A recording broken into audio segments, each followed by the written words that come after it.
Imagine a land of golden sands and a life-giving river. This is Egypt. For thousands of years, a great civilization flourished here. It was a world of powerful pharaohs, towering pyramids, mysterious gods. At the center of this ancient world lay a city. This was no ordinary city, the first true capital of Egypt, a place of immense power and prestige, Memphis. For much of its history, Memphis was the beating heart of the kingdom. Kings of a newly united Egypt ruled here, establishing a dynasty that lasted millennia and shaped history. More than a political capital, a vibrant hub of culture, religion and commerce. Ineb-Hedj, the white walls, gleaming whitewashed mud-brick walls of the royal palace. Picture a bustling metropolis, grand temples, busy workshops, sprawling residential areas, a symbol of unity. Strategically at the apex of the Nile Delta, where the two historic regions met, Upper Egypt, Lower Egypt, coming together as one mighty kingdom under a single ruler. The story of Memphis is the story of ancient Egypt, founded at the dawn of civilization, around 3100 BC, founded by Menes, credited with uniting the two lands. From here, Old Kingdom pharaohs commanded resources to build the incredible pyramids, Giza, Saqqara. Those monumental tombs still stand today. For over 3,000 years, Memphis saw empires rise and fall, its legacy woven into Egypt's history. To understand Memphis is to understand the foundations of ancient Egypt, a city whose influence echoed long after its walls crumbled. For centuries, the exact location of this magnificent city was lost to time. The grand palaces, temples described in ancient texts, had vanished. They were buried beneath layers of silt deposited by the Nile's annual floods, covered by the fields. Unlike the stone pyramids, tombs that defied the ages, the city itself was built mainly of mud brick. This material, while practical, did not endure.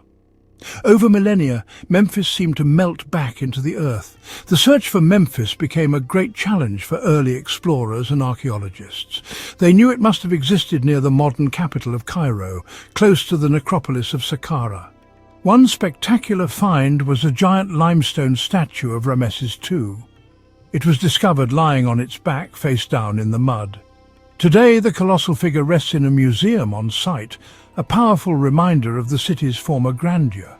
Today, Memphis is an open-air museum, a scattered collection of ruins, statues, archaeological fragments near Mitrahina. Hard to imagine a sprawling capital here now. Thebes has its grand temples and Giza has its pyramids. Memphis is the original crucible of pharaonic civilization. Unveiling its secrets helps us piece together the beginning of ancient Egypt's journey. The story of Memphis begins with a legendary figure. His name was Menes. Ancient historians tell us he was the first king to rule over a united Egypt. Before him, the land was divided into two separate kingdoms. Lower Egypt, in the north, in the fertile Nile Delta. Upper Egypt, in the south, stretching along the narrow river valley. Menes, a powerful ruler from the south, is said to have conquered the north. He brought the two lands together under his single rule. This act marked the dawn of the Egyptian state. To build his city, Menes reportedly ordered the construction of a massive dike. He diverted the course of the river, creating a large area of reclaimed land. This tale of diverting a river is a powerful foundation myth. Was Menes a real person? Historians today debate this question. Some believe Menes was another name for Narmer. Narmer's famous palette shows him conquering enemies and wearing both crowns. Regardless of the exact identity, the story of Menes and the founding of Memphis became a cornerstone of Egyptian history. It was a tale told for millennia, a testament to the moment when Egypt became one nation with one capital. The site chosen for Memphis was no accident. It was a masterstroke of geopolitical strategy. The city was built right at the junction of Upper Egypt and Lower Egypt. By placing his capital here, the pharaoh could control both regions effectively. From this central point, armies could be dispatched quickly, ensuring the king's authority was felt everywhere.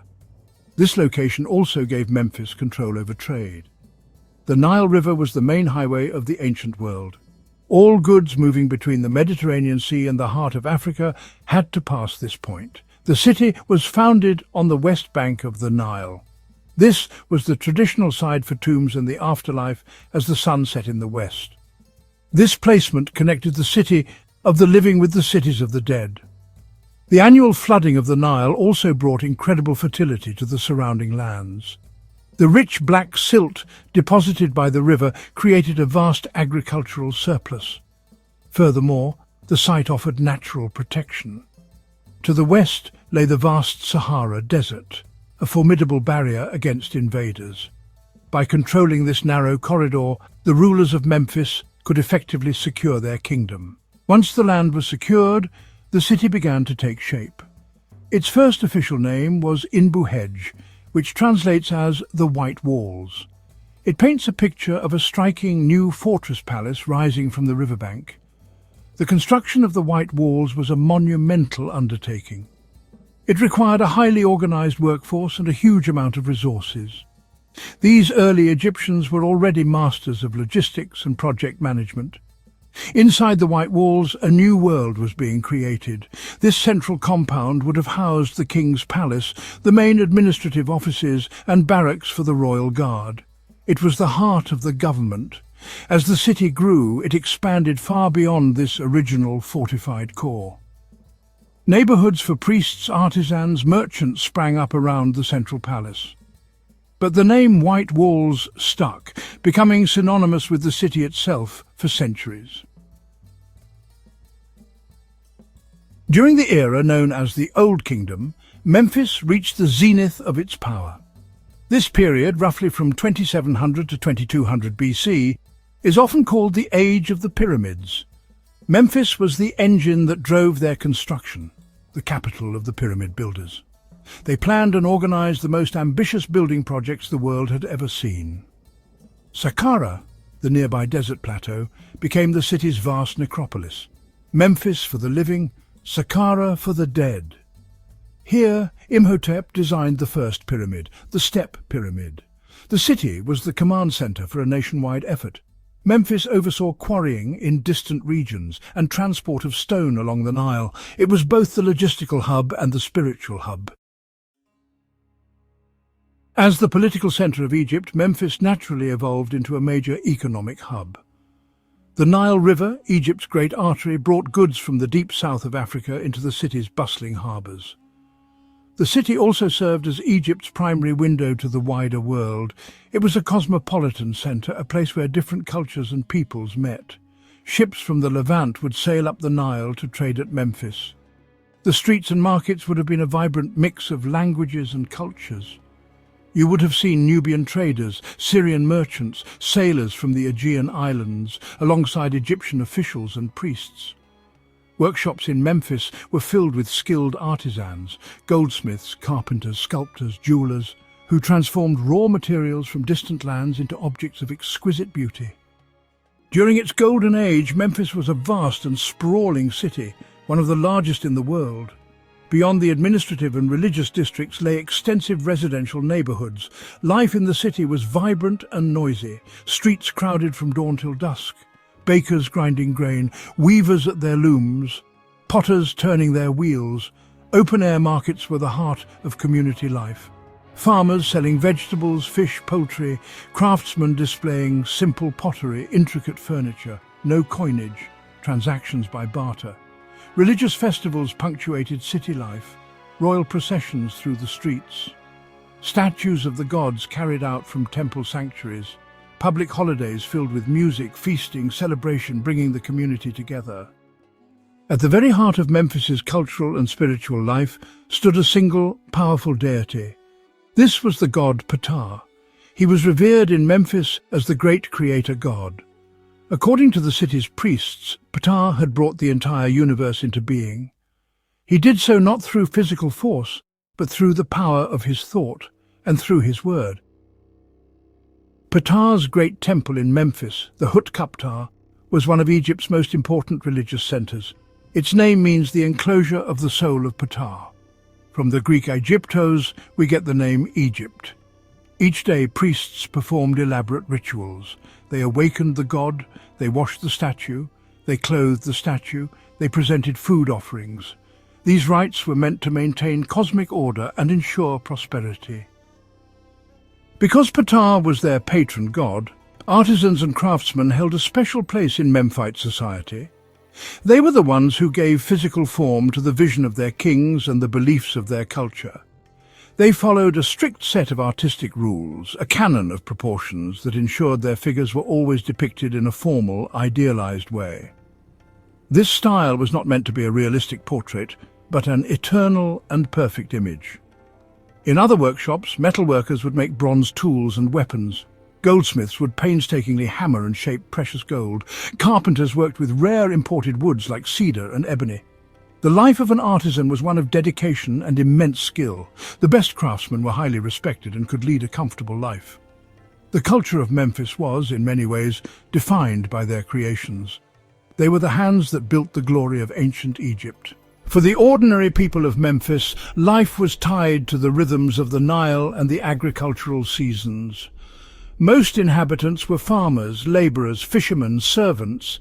They lived in densely packed neighbourhoods of mud-brick homes. The family was the core of society. Respecting parents and caring for children were core values. The diet was simple but healthy. Religion was woven into daily life.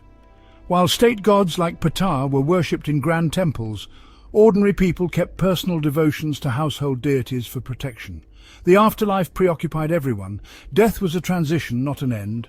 Poorer people sought simpler preservation. Burials included pottery with food, drink, and a few tools or personal items. For more than a millennium, Memphis stood as the unchallenged capital of Egypt. Eventually, a new dynasty rose from the south, from a city called Thebes. The shift accelerated in the new kingdom. Thebes became the religious capital. Amun was merged with Ra to form Amun-Ra. New kingdom pharaohs funneled wealth from Asian conquests into temple building. Memphis was not abandoned. It often remained the administrative base because of its location. Thebes became the spiritual heart, where kings were crowned and buried in the Valley of the Kings. Memphis became the northern capital, a base for campaigns into Asia and the main diplomatic center. It kept its cosmopolitan, artisan character. But sole dominance was over. The focus of Egypt had shifted south. The decline of Memphis was hastened by a series of foreign invasions. The Assyrian invasions in the 7th century BC were devastating for Memphis. The city was a prime target.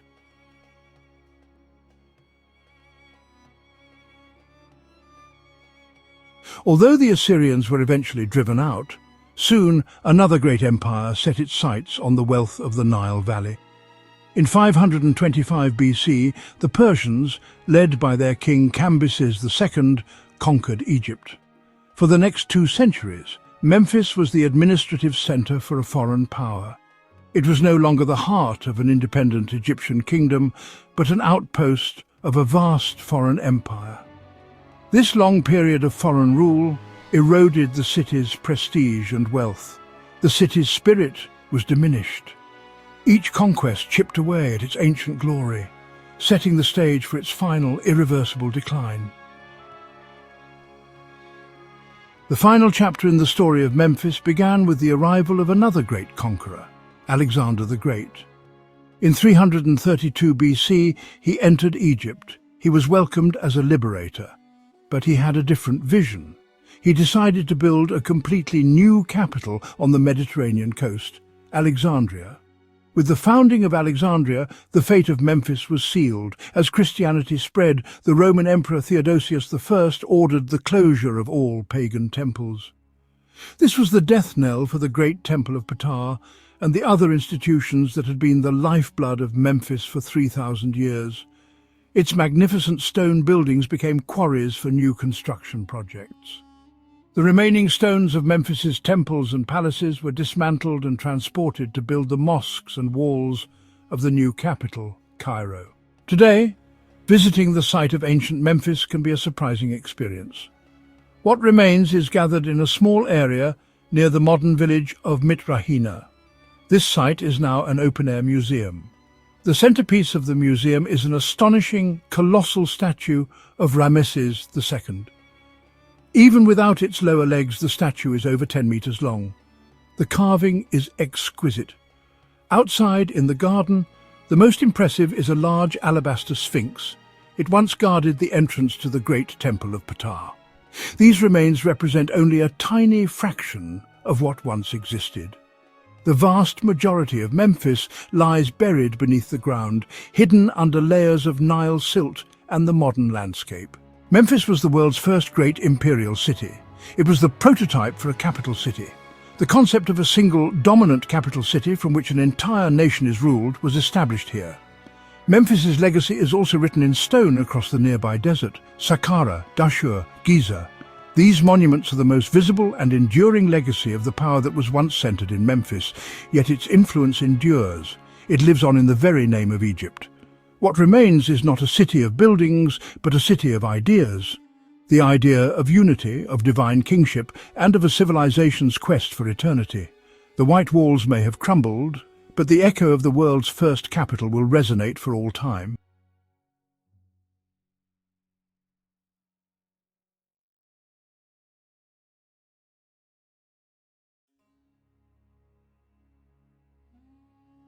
Welcome to Alexandria, a city steeped in history and legend. Join us now as we journey back in time to uncover the marvels of ancient Alexandria. In 331 BC, Alexander the Great founded Alexandria, near the ancient Egyptian settlement of Rakotis. He envisioned a grand metropolis, a vital link between Greece and the East. Alexandria was laid out on a grid system, adorned with magnificent buildings and monuments. Alexandria's strategic location made it a melting pot of cultures and a vital centre for trade. Goods flowed into Alexandria from as far as India and China, bringing new ideas and technologies. The city's prosperity was bolstered by its access to the Nile River, Egypt's lifeline. Alexandria rapidly ascended to become the preeminent city of the Hellenistic world.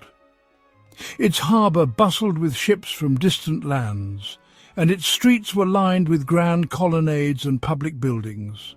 The city became a melting pot of cultures and languages, creating a vibrant and dynamic society. Alexandria's cosmopolitan nature fostered a spirit of intellectual curiosity and cultural exchange. The Library of Alexandria became the world's largest repository of knowledge. Scholars from far and wide came to study and collaborate, making groundbreaking discoveries. The Great Library, commissioned by Ptolemy I Soter, was a universal repository of knowledge. It housed countless scrolls on every conceivable subject, attracting scholars from across the Hellenistic realm. The library became a melting pot of ideas, pushing the boundaries of human understanding. The Ptolemies made Alexandria a haven for scholars, providing generous stipends and accommodations. The museum was a hive of intellectual activity, where scholars from various disciplines collaborated. Significant intellectual breakthroughs, like Euclid's Elements and Eratosthenes' calculation of the Earth's circumference, took place here. The pursuit of knowledge was deeply intertwined with Alexandria's identity. The library and the museum served as powerful symbols of intellectual supremacy. Public lectures and debates were common, attracting crowds eager to engage with the latest discoveries. While the Great Library ultimately met a tragic end, its legacy continues to inspire us today.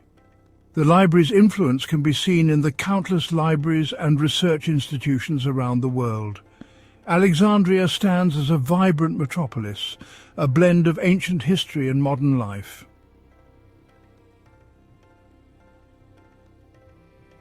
Central to Alexandria's prosperity was its role as a vital hub of international trade. Ships laden with goods from India and China sailed into Alexandria's harbour. The influx of wealth generated by trade transformed Alexandria into a city of unparalleled splendour. Under the Ptolemaic dynasty, Alexandria flourished, experiencing a golden age of cultural and intellectual achievement. The city's streets were lined with magnificent temples, theatres, and public buildings, reflecting diverse cultural influences.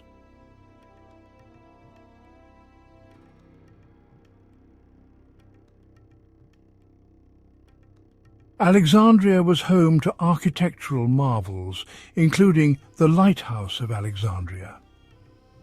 This towering edifice stood as a symbol of the city's grandeur and its pivotal role in connecting East and West.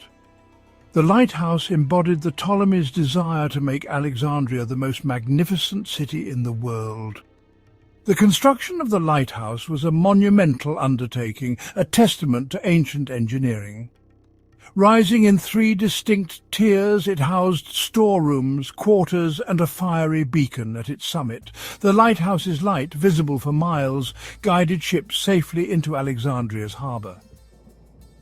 For mariners navigating the often treacherous waters of the Mediterranean, the Lighthouse of Alexandria was a welcome sight.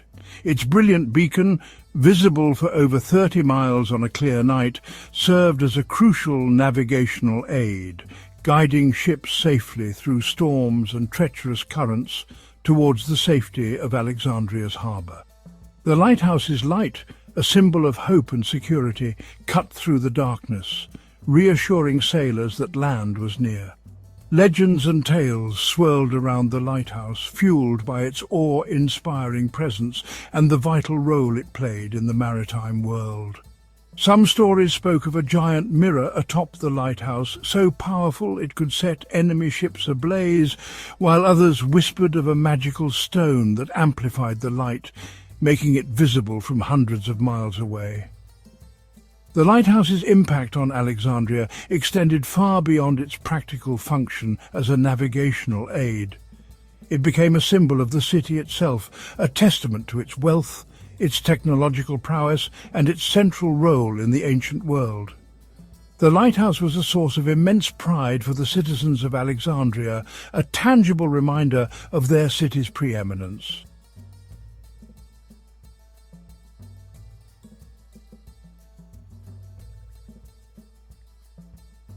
The Lighthouse of Alexandria stood for centuries, a steadfast sentinel guarding the entrance to Alexandria's harbour. However, time, earthquakes, and the relentless assault of the sea gradually took their toll on the once mighty structure.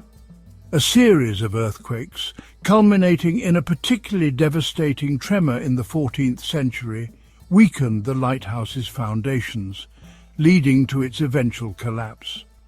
Today, the lighthouse exists only as submerged ruins, a testament to the passage of time and the ephemeral nature of even the grandest human creations. Yet, the legend of the Lighthouse of Alexandria lives on, its image preserved on ancient coins, in the writings of historians and poets, and in the imaginations of those captivated by the wonders of the ancient world. The Lighthouse of Alexandria may be gone, but its legacy endures. It serves as a potent symbol of human ingenuity, a reminder of our capacity to overcome challenges and create structures of enduring beauty and purpose. Though lost to the sea, the lighthouse's light still shines in the annals of history, a beacon from a bygone era, reminding us of the enduring power of human ambition and the timeless allure of Alexandria, the city that once lit the world.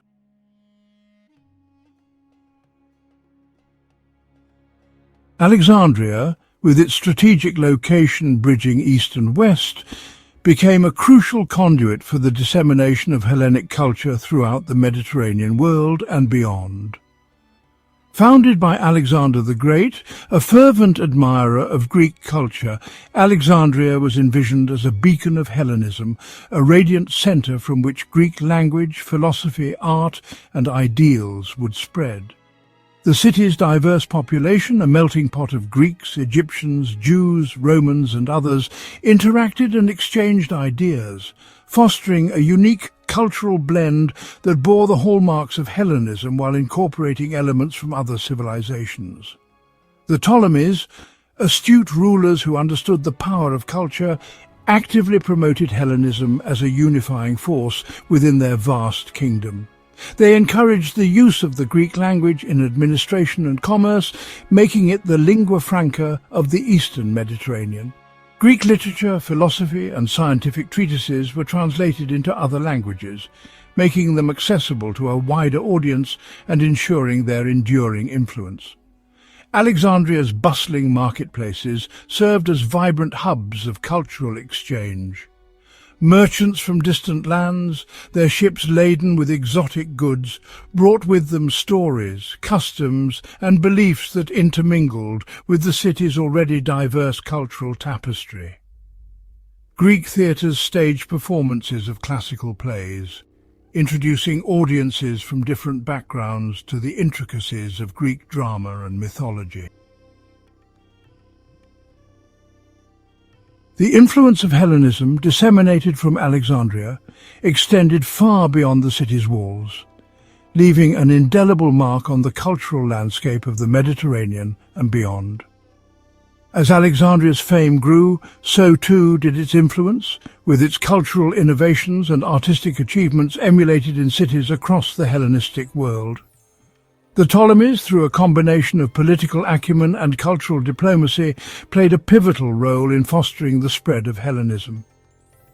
Ptolemaic princesses, renowned for their education and refinement, were often married into ruling families throughout the Hellenistic world, carrying with them the cultural values and artistic sensibilities of Alexandria.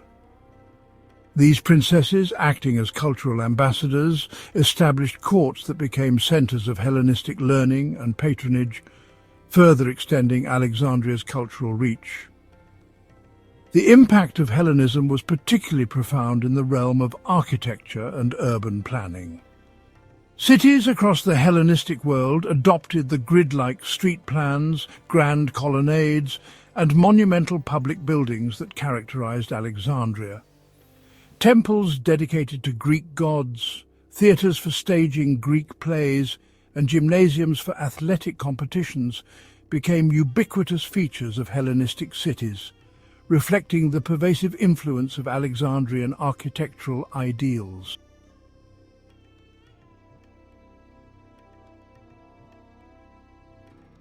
Hellenism, as it spread from Alexandria, was not a static or monolithic entity. Rather, it was a dynamic force that adapted and transformed as it encountered different cultures and traditions. In Alexandria itself, the fusion of Greek and Egyptian elements was particularly evident, resulting in a distinctive hybrid culture. The Ptolemies, while promoting Hellenism, also recognized the importance of respecting Egyptian traditions and beliefs. They adopted Egyptian titles, participated in Egyptian religious ceremonies, and even presented themselves as pharaohs to their Egyptian subjects. This pragmatic approach to cultural fusion fostered a degree of tolerance and syncretism, allowing Greek and Egyptian traditions to coexist and even blend in fascinating ways. The fusion of Greek and Egyptian artistic motifs is evident in numerous artifacts from this period. Statues depicting Greek gods often incorporated elements of Egyptian iconography, while traditional Egyptian funerary practices were adapted to incorporate Greek beliefs about the afterlife.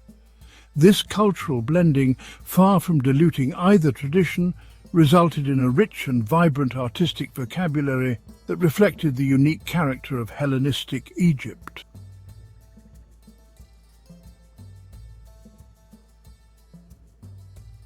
Alexandria, once a beacon of Hellenistic civilization, stands today as a testament to human ambition and the thirst for knowledge. Though ravaged by time, the city's legacy endures, woven into the fabric of Western civilization. The echoes of its glorious past resonate in our art, architecture, and literature. From its founding by Alexander the Great to its heyday under the Ptolemies, Alexandria shone as a beacon of knowledge. Its streets, once bustling with scholars and merchants, may now bear the patina of centuries. But the spirit of innovation continues to inspire. The great library of Alexandria, though lost, remains a symbol of the pursuit of knowledge. The scholars who toiled within its walls laid the foundation for countless discoveries. Though their scrolls turned to ash, their legacy lives on in universities and libraries. Alexandria's story is a reminder that even grand civilizations are not immune to time. Yet it is also a testament to the enduring power of ideas and cultural exchange. As we navigate our own time, we can draw inspiration from Alexandria's legacy, reminding us that curiosity and knowledge can illuminate the world.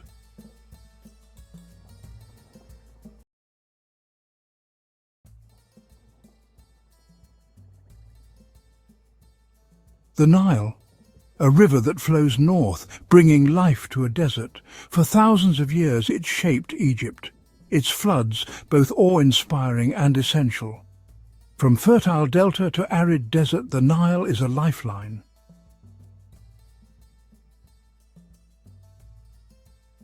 The Nile's bounty allowed for the development of one of the world's first civilizations. Ancient Egypt, a land of pharaohs, pyramids and powerful gods, emerged from the fertile banks of this mighty river. The Nile's waters provided sustenance, its floods brought fertility, and its navigable waters facilitated trade and communication. This allowed for the growth of cities, the development of complex social structures, and the flourishing of art, science, and religion. The ancient Egyptians lived in harmony with the river's rhythm, adapting their lives to its ebb and flow. Their calendar, their agriculture, and even their beliefs were intertwined with the Nile's cycles. It was more than just a river. It was the very foundation of their existence.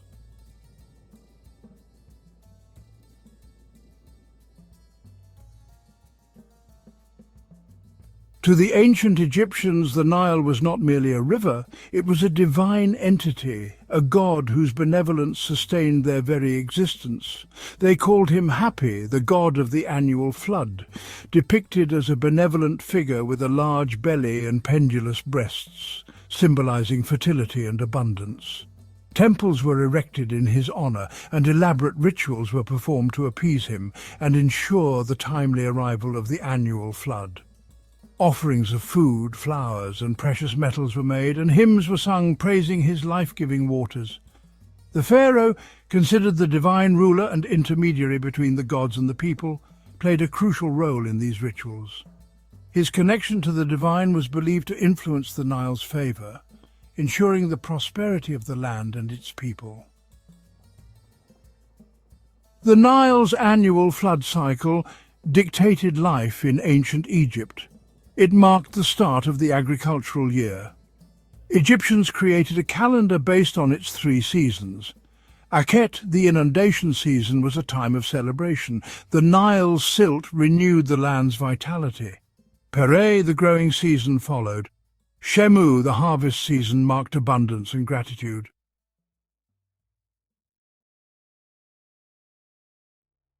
The cultural significance of the Nile is deeply etched into the very fabric of ancient Egyptian civilization.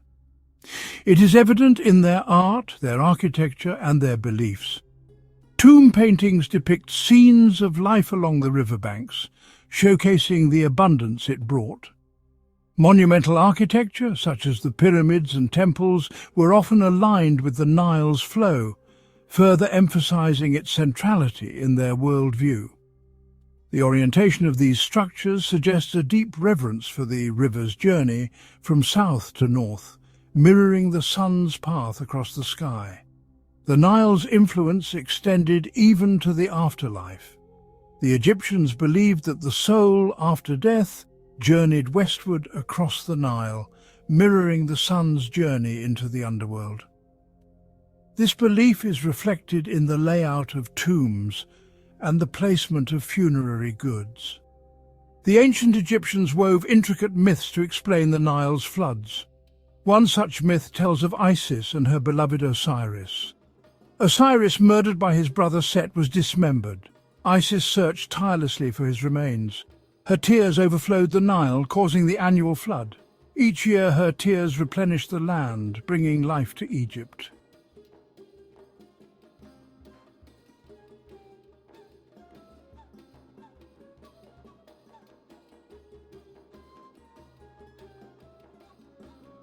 Another legend tells of Sekhmet, the fierce lion goddess of war and healing, and her role in the Nile's floods.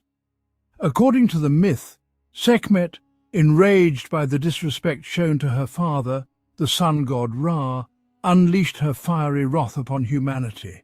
Her fury was so intense that she scorched the earth, turning the Nile blood-red. Fearing for the annihilation of humankind, Ra intervened, tricking Sekhmet into drinking a vast quantity of beer mixed with red ochre, resembling blood. Intoxicated, Sekhmet's rage subsided and she transformed into Hathor, the benevolent goddess of love and music. The red-tinged beer, symbolizing the floodwaters, flowed from her, replenishing the Nile and saving humanity from her wrath.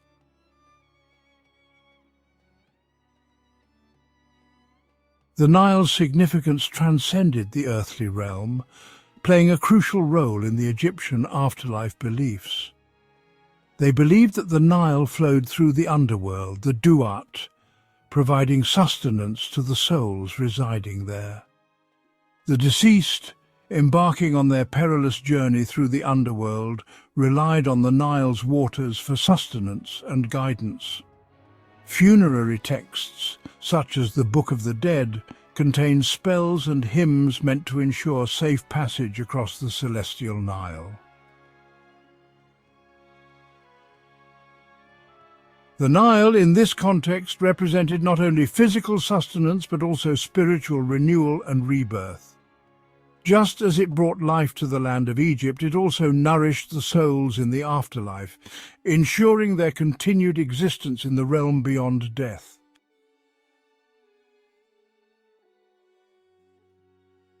The lifeblood of ancient Egypt, the Nile's annual flood, was a spectacle as predictable as the rising sun. Every year, like clockwork, the river would swell, engulfing its banks and transforming the arid landscape into a fertile expanse of water. This inundation, far from being feared, was eagerly anticipated. The ancient Egyptians, with their keen sense of observation, had developed a deep understanding of the river's rhythm. They knew that the flood, though appearing destructive, was the source of their prosperity. The floodwaters, originating from the heavy rains in the Ethiopian highlands, would arrive in Egypt around June, reaching their peak in September. As the waters receded, they left behind a rich deposit of silt, a fertile layer of sediment that acted as a natural fertilizer.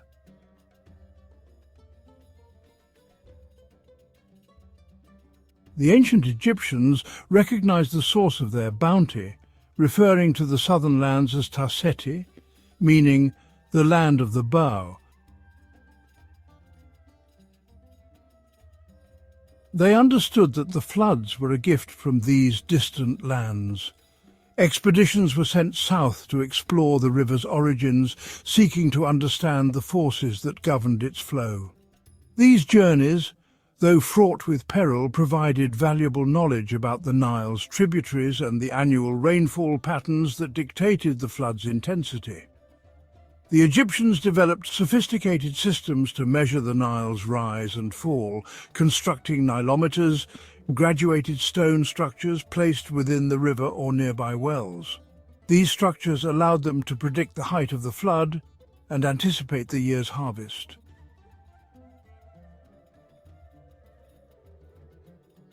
The Nile's annual flood cycle, predictable and life-giving, shaped the rhythm of life in ancient Egypt.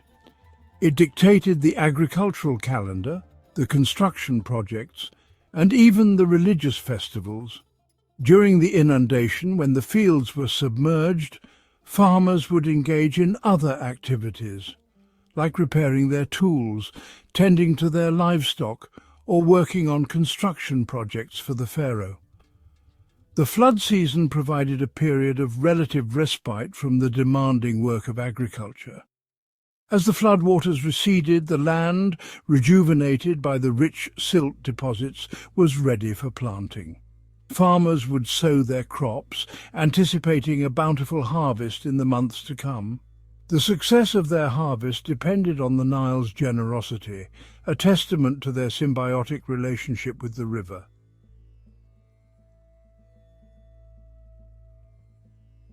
The lifeblood of ancient Egypt's agriculture was not just the Nile's water, but the rich, fertile silt it deposited with each annual flood. This black, nutrient-rich sediment, carried from the highlands of Ethiopia, held the key to the civilization's agricultural success. Unlike the alluvial soils of other river valleys, which often required years of cultivation to become fertile, the Nile's silt was immediately productive. As the floodwaters receded, they left behind a layer of this fertile sediment ready to nourish a variety of crops. The Egyptians recognized the silt's importance, referring to it as Kemet, which means black land, a testament to its fertility and their connection to it. This black soil stood in stark contrast to the Deshret, the red land of the surrounding desert, highlighting its life-giving properties.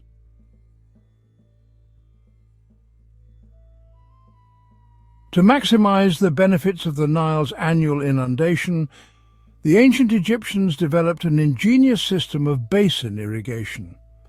This method involved dividing the land into a series of rectangular basins surrounded by earthen dikes to capture and hold the floodwaters. As the Nile rose, water would be channeled into these basins through a network of canals, carefully controlled to ensure even distribution. The floodwaters, laden with silt, would be allowed to sit in these basins for several weeks, saturating the soil and depositing their fertile load. Once the floodwaters receded, the basins, now filled with moist, fertile soil, were ready for planting. Farmers would sow a variety of crops, including barley, wheat, flax, and vegetables, taking advantage of the naturally irrigated and fertilized land.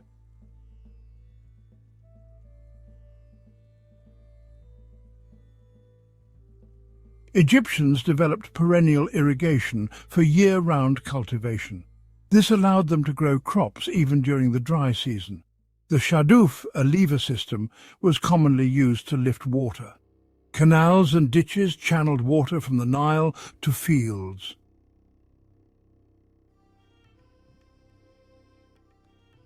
These ingenious irrigation techniques, coupled with the fertile Nile silt, allowed the ancient Egyptians to cultivate a diverse range of crops, sustaining a large population and contributing to the civilization's prosperity. The staple crops of ancient Egypt were barley and wheat, used to make bread, beer and porridge. Flax, another important crop, was used to produce linen, a valuable textile for clothing and other purposes. Vegetables such as onions, garlic, lentils and lettuce added variety to their diet. The Egyptians also cultivated a variety of fruits, including grapes, figs, dates and pomegranates, which provided essential vitamins and sweetness. These fruits, often depicted in tomb paintings and offerings to the gods, were highly valued and considered symbols of abundance and prosperity.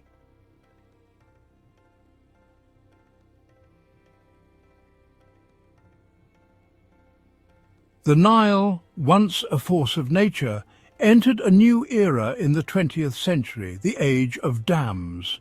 The Aswan High Dam, completed in 1970, altered the river's natural flood cycle. It brought significant changes, including irrigation, hydroelectric power and flood control. However, the dam's construction came at a cost. The silt now trapped no longer replenished farmlands downstream.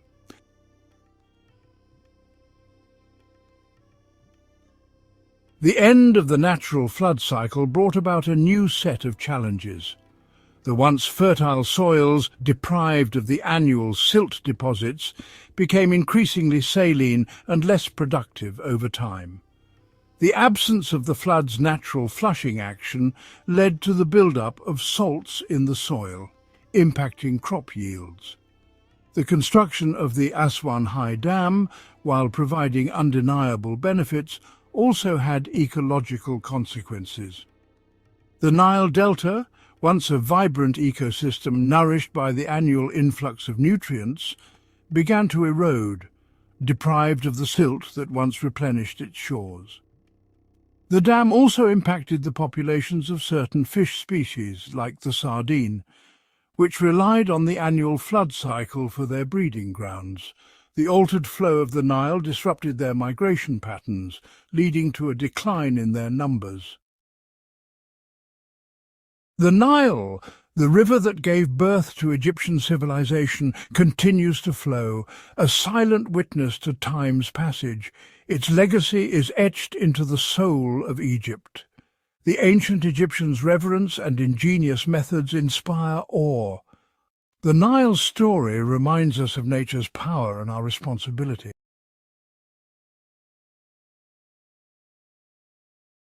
Beneath the North African night, the Milky Way flows overhead, a celestial river that shaped the destiny of ancient Egypt. For Egyptians, the stars were more than distant lights. They were guides, gods, and the very clockwork of existence. Along the Nile, they looked to the sky to understand the rhythms of their world. Long before pyramids, Egyptians were astronomers tracking the moon, constellations, and the cycles of the heavens. The sky was a divine map, essential for survival, faith, and prosperity. Their observations predicted the Nile's floods, aligned monuments, and created a remarkably accurate calendar. The heavens offered order and the promise of renewal in a chaotic world. Join us as we journey from ancient stone circles to star-aligned temples, uncovering how practical needs evolved into a spiritual cosmology. The legacy of Egypt's stargazers endures in the way we understand our sky today. In ancient Egypt, science and religion were inseparable. The sky was home to gods, and celestial bodies their manifestations. The sun god Ra, the moon god Thoth, and the immortal stars shaped every aspect of life. Predicting the Nile's flood was vital, and the heliacal rising of Sirius or Sopdet became the cornerstone of their calendar. Egyptians created a 365-day calendar, organizing agriculture, festivals, and construction with cosmic precision. Astronomy was the engine of the state, the heart of religion, and the foundation of the economy. The pharaoh's authority depended on maintaining Ma'at, the cosmic order reflected in the heavens. From farmers to priests, all Egyptians lived by the rhythms of the stars. Understanding this connection unlocks the secrets of Egypt's enduring civilization. Egyptian astronomy began long before the pharaohs in the Green Sahara at Nabta Playa, where ancient people arranged stones to mirror the sky. These megaliths, predating Stonehenge, are among the world's oldest observatories.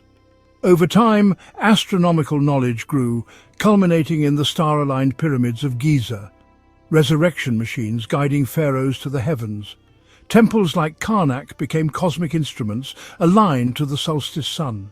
Astronomy legitimized power and inspired awe. In Alexandria, Egyptian, Greek, and Babylonian traditions merged, making it the scientific capital of the ancient world. Here, Ptolemy wrote the Almagest, shaping Western astronomy for centuries. Egypt's conversation with the stars left a legacy that endures to this day. To trace Egyptian astronomy's roots, we journey to a time when the Sahara was green and alive. Nomadic herders, guided by the stars, used the sky as compass and calendar. The sun, moon, and constellations dictated migrations and survival. This was not formal science, but deep intuitive knowledge passed through generations. Celestial signals marked the coming rains and changing seasons. As the Sahara dried, these people migrated to the Nile, bringing their cattle, pottery, beliefs, and their astronomical wisdom. This knowledge, forged on the savannah, became foundational for Nile Valley civilization. The sky and earth were one, and understanding both was key to survival. The seeds of Egypt's greatness were sown by these early stargazers. Their legacy shaped the civilization that would rise along the Nile. In Egypt's western desert lies Nabta Playa, once a seasonal lake and gathering place for ancient nomads. Here, lines of standing stones form one of humanity's earliest astronomical instruments. The small stone circle, over 7,000 years old, marked the summer solstice and the arrival of monsoon rains. This celestial clock anchored their year and ensured survival. Larger megaliths align with the rising of stars like Sirius and Orion, creating a map of the night sky.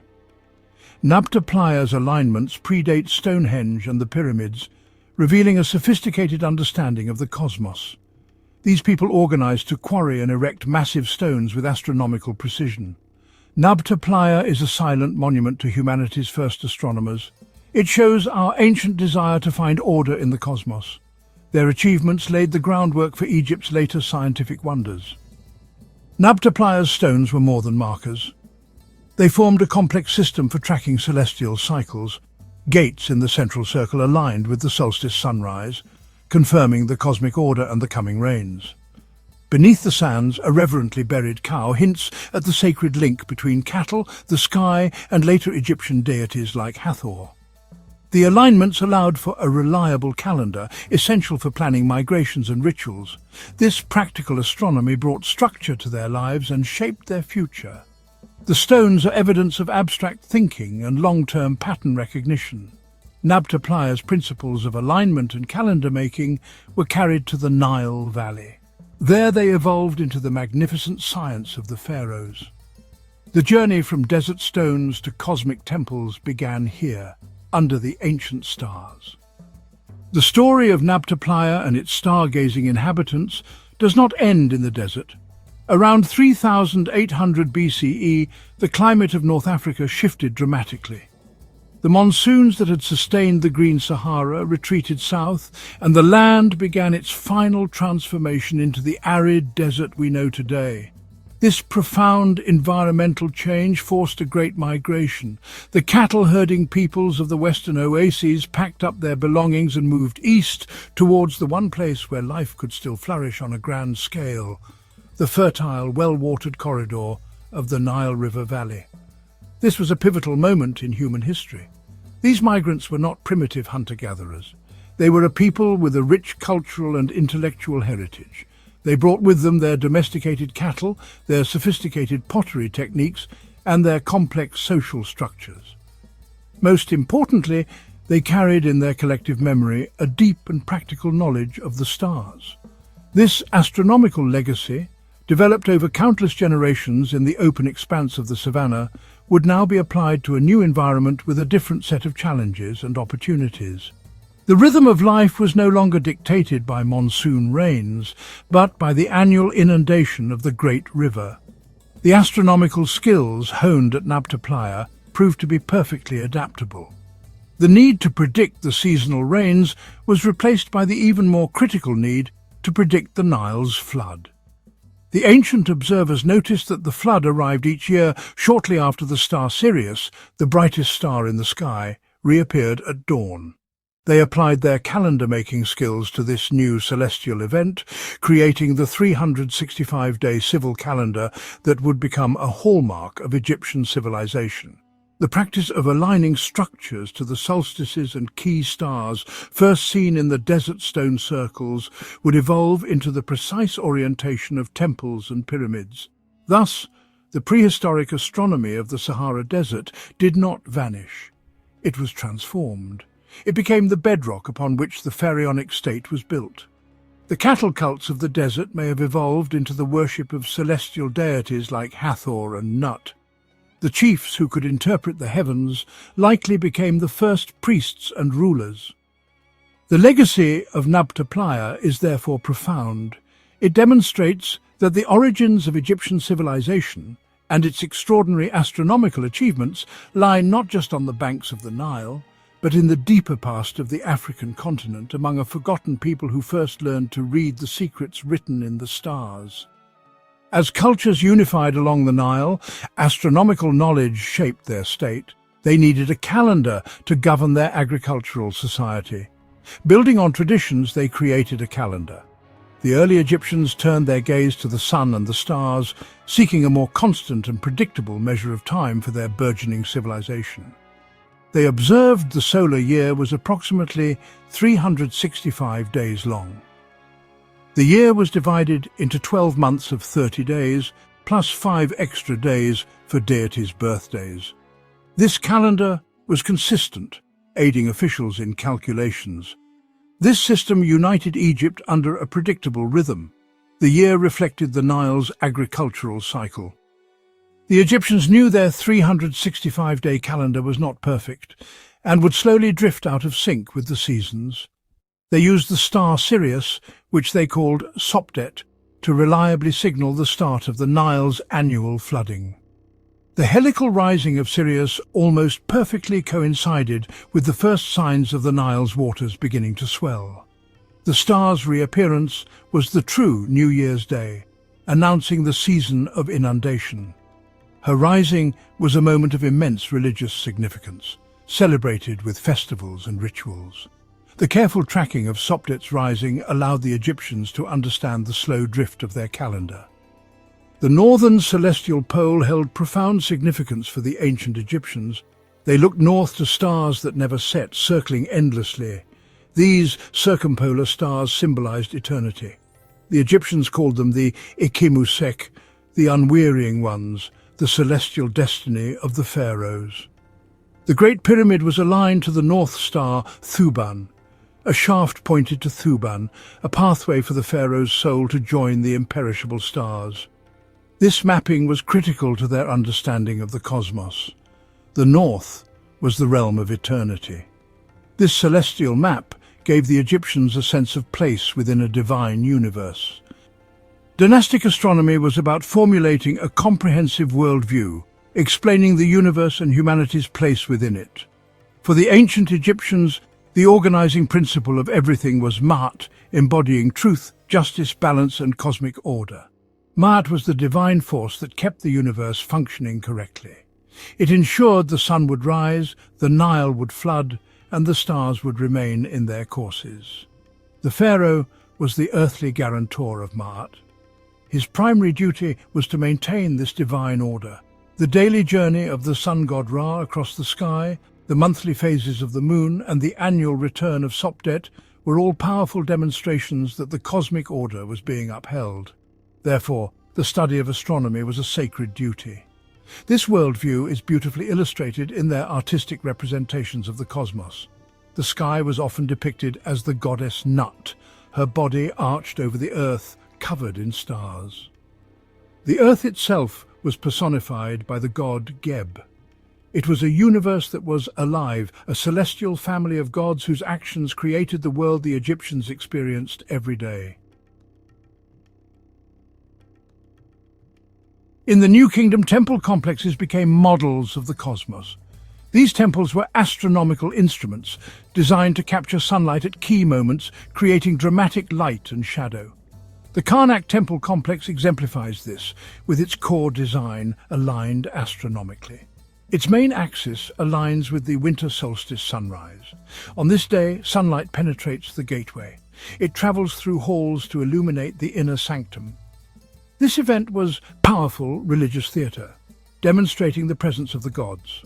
The temples were dynamic machines, revealing a deep understanding of celestial mechanics.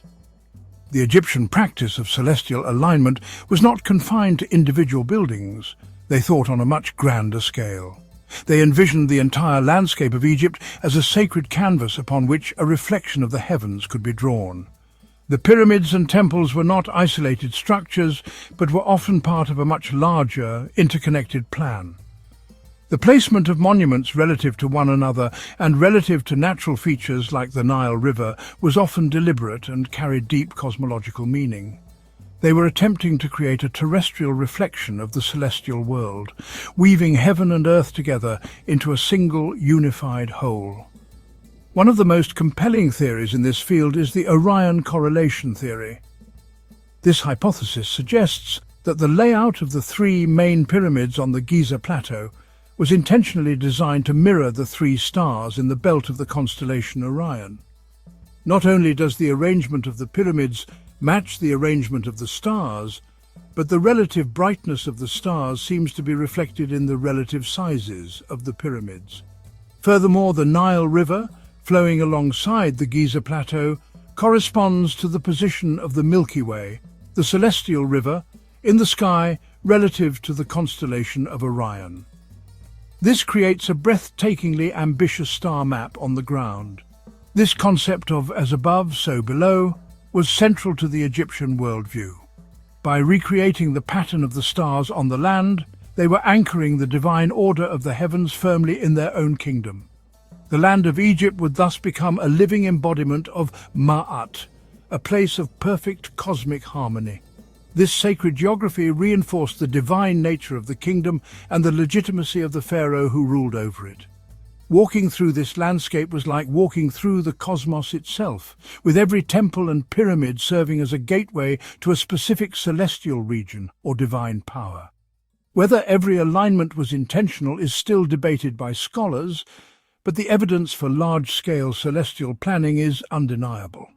From the solstitial alignments of Karnak to the stellar shafts of Khufu's pyramid, it is clear that the ancient Egyptians possessed a sophisticated, three-dimensional understanding of astronomy. They applied this knowledge not just to tell time or predict floods, but to shape their entire world. They built a civilization that was not just located on the earth, but was a conscious and deliberate reflection of the heavens, a kingdom aligned with the eternal and majestic rhythms of the universe. Within the temples, priests dedicated their lives to the sky. The Imai Unut, or Hour Watchers, were keepers of celestial knowledge. From rooftops they scanned the stars, using star clocks to track the movement of decans. They watched for celestial events, meticulously recording observations to fix dates of festivals. The Hour Watchers ensured celebrations happened at auspicious moments. They interpreted the divine language of the stars, ensuring Egypt navigated time in harmony with the cosmos. The Egyptian fascination with the cosmos extended powerfully into the realm of the dead. The tomb was not simply a final resting place. It was a microcosm of the universe designed to ensure a successful journey in the afterlife. The walls and ceilings of tombs were often decorated with elaborate astronomical scenes.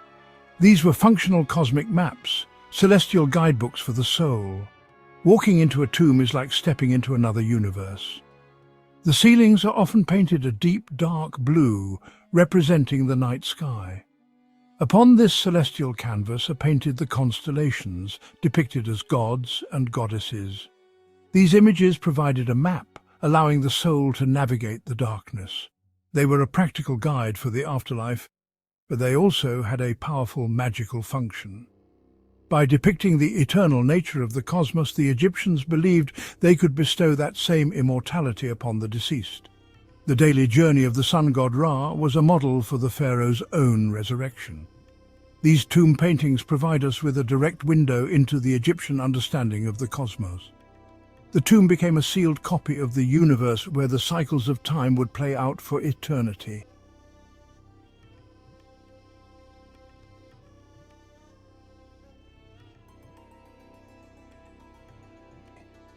The Temple of Hathor in Dendera features the renowned Dendera zodiac, a magnificent map of the heavens created around 50 BCE.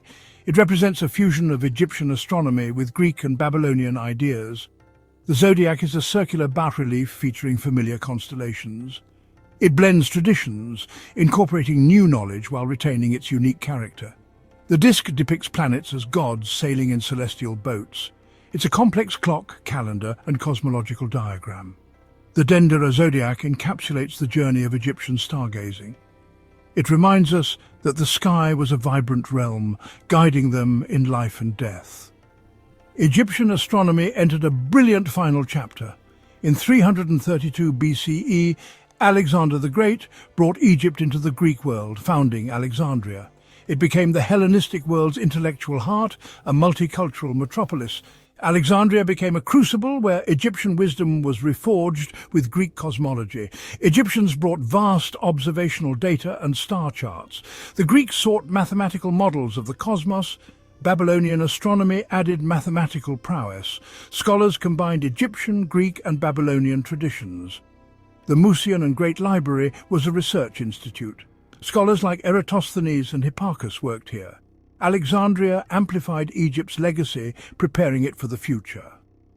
In the 2nd century CE, long after Alexandria had passed from Greek to Roman rule, the city produced its most celebrated astronomer. His name was Claudius Ptolemy. Though he was a Roman citizen who wrote in Greek, he lived and worked in Alexandria, the inheritor of centuries of accumulated Egyptian, Greek and Babylonian knowledge. Ptolemy was a polymath, writing on geography, astrology and music, but his greatest contribution was his monumental work on astronomy.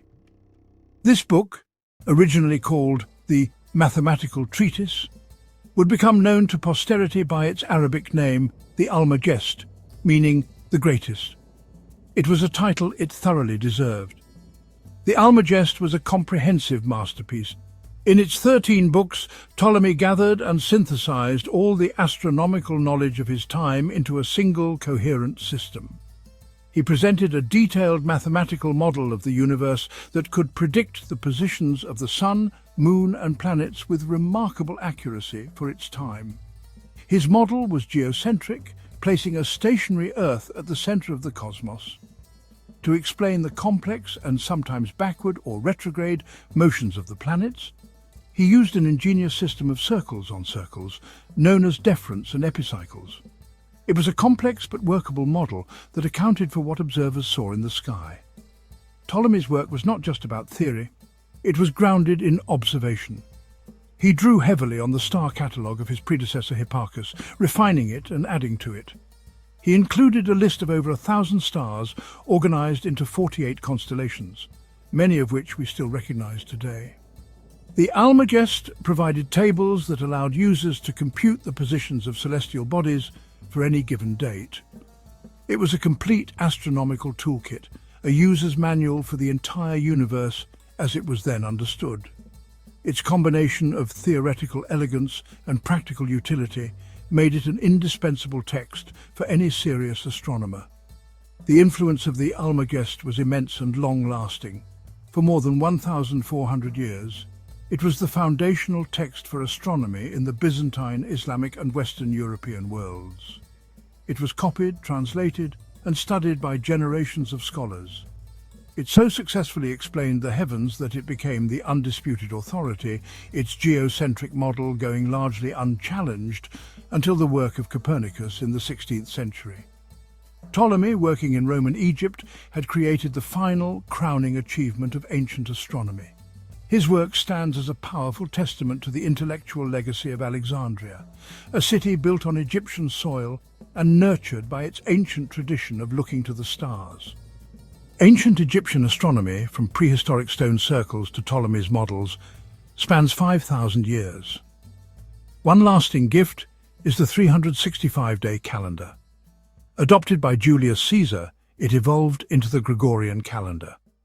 The concept of dividing the day into 24 hours comes from the Egyptian system of tracking day and night.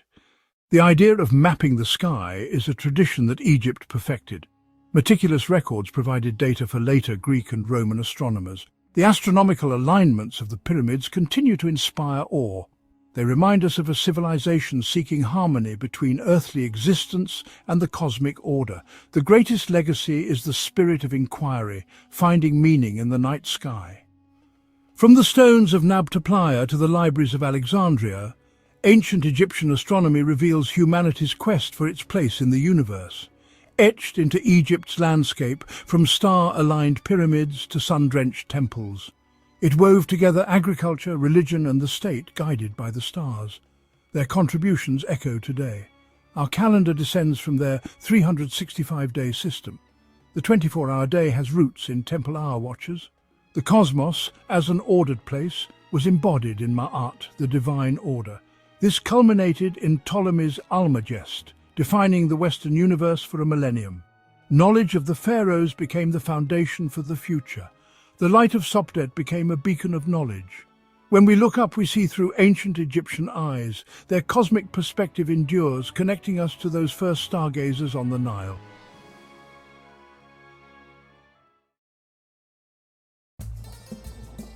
Ancient Egypt, a land of majestic pyramids and colossal temples, a civilization shrouded in mystery and wonder.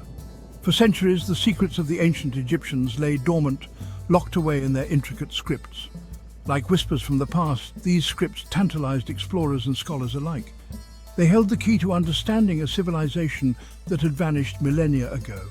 The sands of time had buried the stories, beliefs and knowledge of the ancient Egyptians, but the discovery of these scripts sparked a quest for knowledge.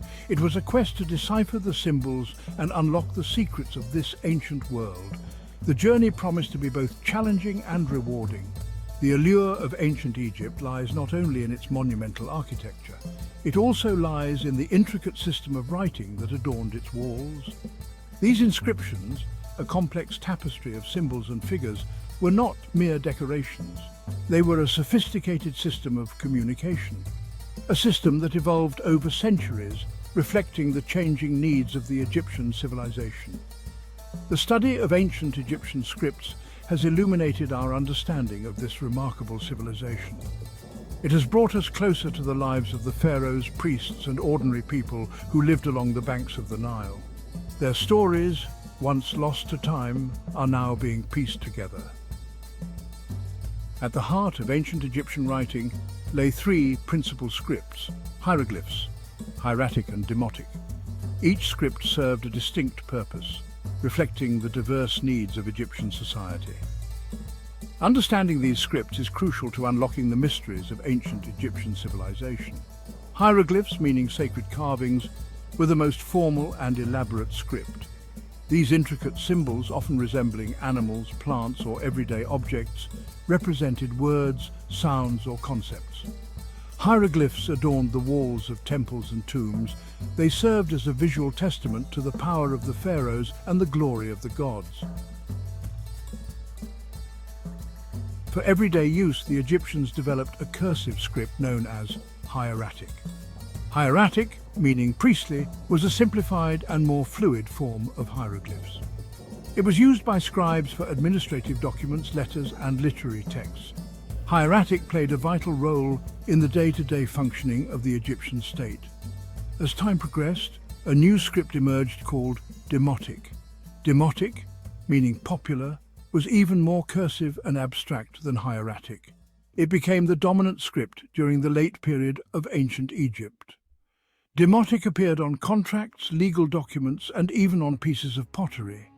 It offered a glimpse into the lives of ordinary Egyptians. The act of writing in ancient Egypt was a sacred and skilled craft. Scribes, highly respected members of society, were entrusted with the task of preserving knowledge and recording history. They approached their work with meticulous care, using a variety of materials and tools. Papyrus, a paper-like material made from the papyrus plant, was the primary writing surface. The Egyptians developed a complex process for harvesting, processing, and assembling papyrus sheets into scrolls. These scrolls could be of varying lengths. Some were short, others stretched for meters, containing vast amounts of information. The scribe's toolkit consisted of a palette, 2 reed brushes, and a pot of water. The palette, usually made of wood or stone, held 2 depressions for black and red ink. Black ink, made from soot or charcoal mixed with gum, was used for the main body of the text. Red ink, derived from ochre or red lead, was used for headings, highlights, and special symbols. Writing on papyrus required a steady hand and a keen eye for detail. Scribes used the 2 reed brushes with varying thicknesses to create different stroke widths. The brushes were dipped in water and then into the ink, carefully controlling the flow of ink onto the papyrus.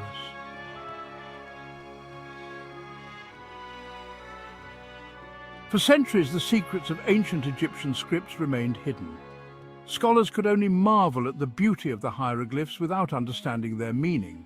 Then in 1799, a discovery revolutionized the study of ancient Egypt: the Rosetta Stone. The Rosetta Stone, a large slab of black granite, was unearthed by French soldiers in the Egyptian port city of Rosetta. It contained the same text inscribed in 3 different scripts: hieroglyphs, demotic, and ancient Greek. This trilingual inscription proved to be the key to deciphering the ancient Egyptian language. The discovery of the Rosetta Stone ignited a wave of excitement among scholars worldwide. Here, at last, was a tool that could unlock the secrets of the hieroglyphs. The ancient Greek inscription, a language well known to scholars, provided a translation of the Egyptian texts. The process of deciphering the hieroglyphs was long and arduous. Scholars painstakingly compared the three scripts, looking for patterns and correspondences. They realized that certain hieroglyphs enclosed in ovals, known as cartouches, represented the names of pharaohs. This breakthrough paved the way for further discoveries.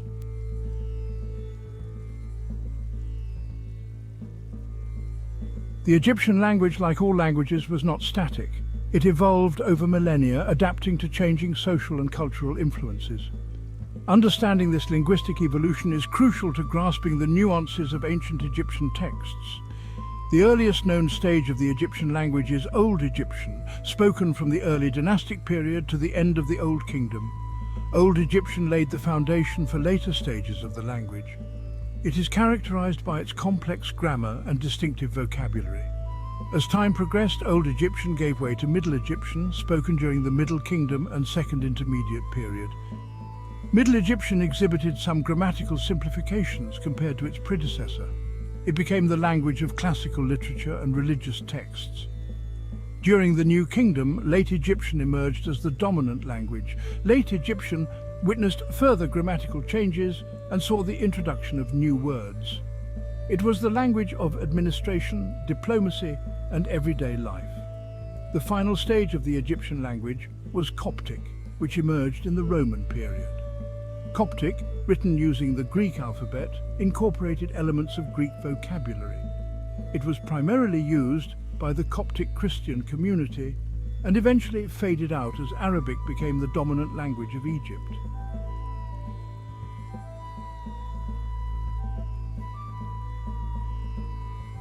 In the hierarchy of ancient Egyptian society, scribes held a position of great respect and influence.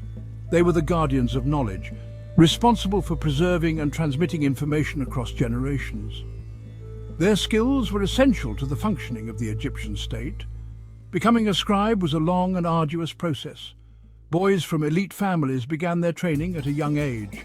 They spent years memorizing hieroglyphs, mastering grammar and learning the intricacies of Egyptian literature. Scribal schools were demanding environments. Discipline was strict. Students who excelled were rewarded with prestigious positions in the royal court or temples. The role of scribes extended far beyond simply writing. They served as administrators, accountants, priests, and even architects. Their knowledge of mathematics, astronomy, and engineering was crucial for building temples, surveying land, and managing complex irrigation systems. Scribes were not merely copyists. They were also creative thinkers and storytellers. They composed hymns to the gods, love poems, and tales of adventure. Their works provide invaluable insights into the beliefs, values, and daily lives of the ancient Egyptians.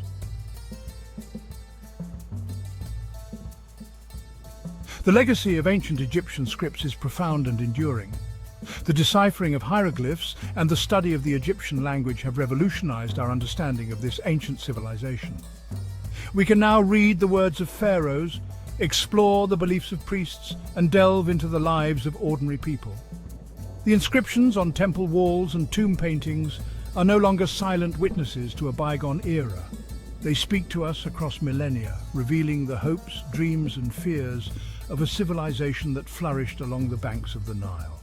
We can now appreciate the artistry of their writing, the complexity of their language, and the depth of their knowledge. The study of ancient Egyptian scripts is an ongoing endeavor. New discoveries are constantly being made, shedding further light on this fascinating civilization. Each inscription deciphered, each text translated, brings us one step closer to unraveling the mysteries of ancient Egypt.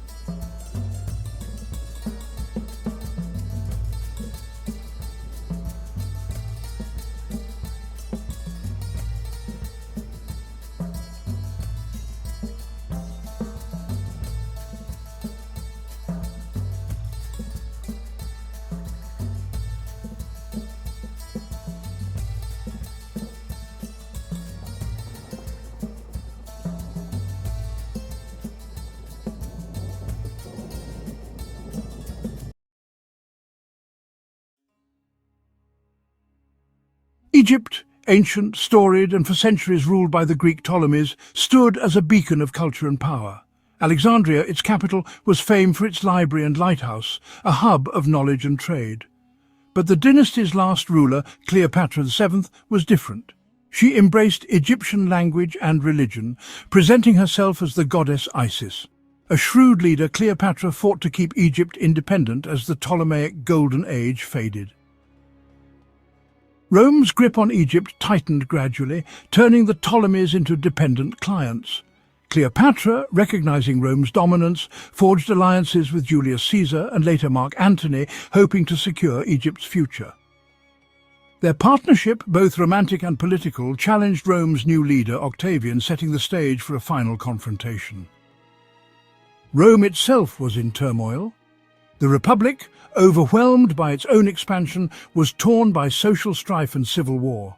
Ambitious generals like Marius, Sulla and Pompey vied for power, eroding old Republican values and paving the way for warlords to dominate the political landscape. The assassination of Julius Caesar plunged Rome into chaos, leading to the rise of the Second Triumvirate, Octavian, Antony and Lepidus, who divided the Roman world among themselves. Antony took the east and soon allied with Cleopatra, drawn by her resources and charisma. Their alliance, both strategic and passionate, aimed to secure their power, but would ultimately provoke Rome's wrath and set the stage for a final confrontation. The showdown came at Actium in 31 BC. Antony and Cleopatra's fleet was outmaneuvered by Octavian's admiral Agrippa. Cleopatra's sudden retreat led Antony to abandon the fight, sealing their defeat. Their dream of an Eastern empire collapsed, and Egypt's fate was sealed. Octavian, now Augustus, made Egypt his personal domain, Rome's breadbasket and treasury. He barred senators from entering without permission, ensuring no rival could seize its wealth or raise an army there. Egypt became the emperor's private estate, tightly controlled from the top. Augustus imposed a strict bureaucracy focused on taxation. Egypt was divided into nomes, each run by a Roman strategos.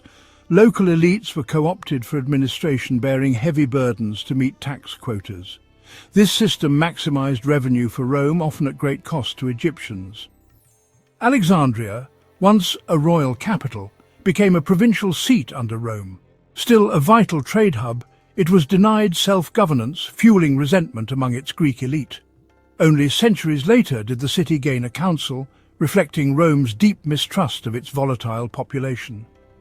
Egypt's security relied on a permanent Roman garrison, initially 3 legions, later reduced but always formidable. The prefect of Egypt commanded these forces, preventing any senator from seizing military power. The legions, supported by auxiliaries, ensured the emperor's grip on the province. Roman soldiers in Egypt did more than fight. They enforced tax collection, maintained order, and built infrastructure. Their engineering skills supported agriculture and public works, but their presence also reminded Egyptians that their land now served Rome's interests above all. While internal security was a primary concern, the Roman army in Egypt was also tasked with defending the province's vast and challenging frontiers. To the west lay the vast expanse of the Libyan desert, home to nomadic tribes who could threaten the scattered oases and the western edge of the Nile Valley. To the east, the Arabian desert posed a similar threat, but the most significant and active frontier was to the south, in the region known as Nubia, or Kush. Here the Romans inherited a long-standing border conflict from the Ptolemies with the powerful kingdom of Meroe, a sophisticated civilization centered further up the Nile. Shortly after the Roman conquest in 25 BC, the Meroitic queen, known as the Candace Amanirenas, launched a major raid into southern Egypt, attacking Roman garrisons at Syene and Philae and even carrying off a bronze head from a statue of Emperor Augustus. The Roman response was swift and brutal. The prefect Gaius Petronius led a punitive expedition deep into Nubia, sacking the city of Napata and forcing the Meroites to sue for peace. Following this campaign, a permanent and heavily fortified southern border was established at Hiera Sykaminos, marking the limit of direct Roman control and creating a buffer zone between the province and the Meroitic kingdom. The Roman arrival layered a new, rigid hierarchy onto Ptolemaic Egypt's existing social pyramid. Roman citizens, a small group of officials, officers and veterans, sat at the apex. They held power and exemptions, residing mainly in Alexandria and fortresses. Their position demonstrated Roman authority. Below them were the Greeks, the Hellenized elite of cities like Alexandria. They retained privileges, dominating civic life and holding administrative positions. This intermediary class maintained status between Roman rulers and the Egyptian population. The economy of Roman Egypt was utterly dominated by agriculture. The annual flooding of the Nile River deposited fertile silt, creating an agricultural paradise. The Romans focused on maximizing production and perfecting the system of collection. They maintained the irrigation canals to ensure a bountiful harvest. The primary product was grain, specifically wheat and barley. Egypt's grain production was the principal reason for its immense value to the Roman Empire. This grain was transported down the Nile to Alexandria, where it was stored in massive granaries before being shipped to Rome. This grain fleet was the lifeline that fed the capital's massive population. Beyond its agricultural might, Roman Egypt was a vibrant center of industry and a crucial hub for international trade. The city of Alexandria was not just the exit point for Egyptian grain. It was also a major manufacturing center in its own right. Its workshops produced high-quality glass, fine linens, pottery, and luxury items like perfumes and jewelry. The papyrus industry, centered in the Delta, was a near monopoly, supplying the paper equivalent to the entire Roman world for its administrative records, literature, and personal correspondence. These industries, combined with the processing of agricultural goods, made the province an economic powerhouse that exported finished goods as well as raw materials. Egypt's unique geographical position, bridging the Mediterranean and the Red Sea, made it the gateway for Rome's lucrative trade with the East. Goods from Arabia, India, and even as far as China flowed into the Red Sea ports of Myos, Hormos, and Berenice. From there, caravans, protected by the Roman military, trekked across the eastern desert to the Nile, where the goods were transferred to boats and floated downriver to Alexandria. Spices like pepper and cinnamon, silks, precious gems, and exotic animals were brought west, while Roman goods like wine, metalwork, and glass were sent east. This trade brought immense wealth into the province, and, well, the customs duties collected on it were a significant source of revenue for the emperor's treasury. When Rome conquered Egypt, it did not impose its own gods. The Romans were generally tolerant in religious matters. They encountered a pantheon of gods that had been worshipped along the Nile for 3,000 years. Life continued to revolve around the worship of their ancient deities. Gods like Horus, Thoth, and Sobek remained central to the spiritual life of the villages and towns in the Nile Valley. The local temples continued to function much as they had under the pharaohs. These were not just places of worship, but also major economic and cultural centers. The priesthood continued to perform the ancient daily rituals. For the ordinary Egyptian, these temples were the tangible link to the divine. The old ways were resilient. The Romans introduced the imperial cult, a state-sponsored veneration of the emperor, fostering loyalty across the empire. In Egypt, this cult built upon the tradition of the divine ruler. Temples were dedicated to emperors, and priests oversaw their worship. This practice was a mandatory expression of political allegiance, demonstrating loyalty to Rome. The cult was prominent in Alexandria, fused with the worship of the goddess Roma. Festivals and sacrifices were held in the emperor's honor, reinforcing the empire's might. Participation in the imperial cult was a crucial part of public life, a statement that all were subjects of the divine emperor. Among the deities worshipped in Roman Egypt, Isis achieved widespread popularity across the entire Roman Empire. Isis was the great mother goddess.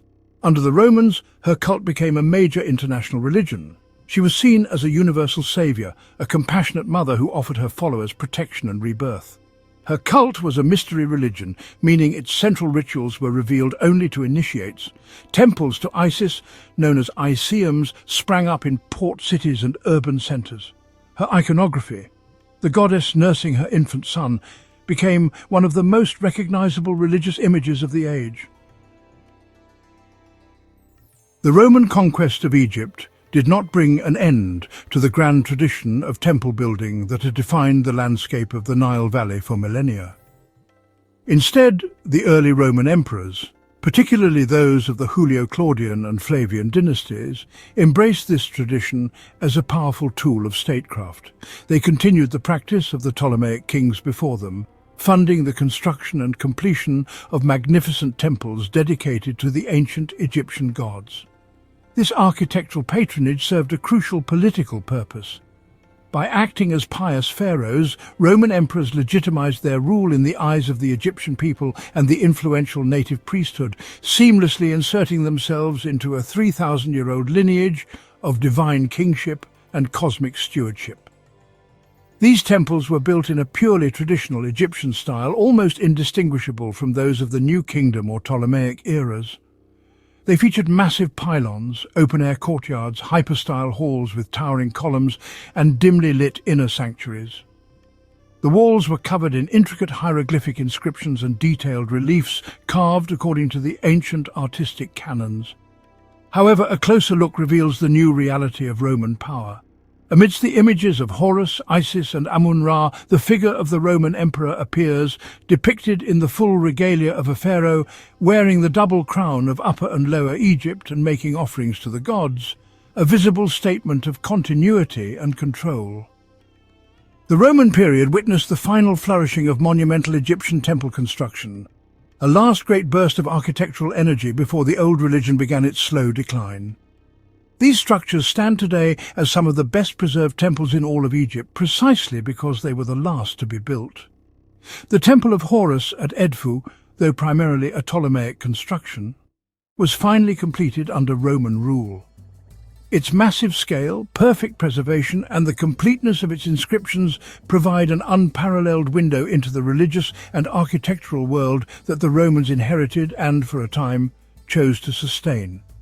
It represents the culmination of centuries of pharaonic architectural evolution sponsored by Greek and Roman masters.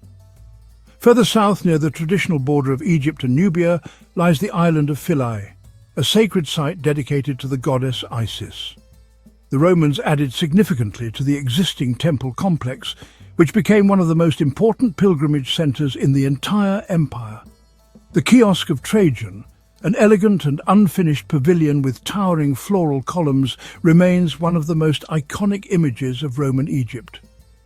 It was a gateway to the sanctuary of Isis, a place where the Roman emperor honored the most beloved of the Egyptian goddesses, whose cult was by then captivating followers across the Mediterranean world, from the shores of Egypt to the city of Rome itself.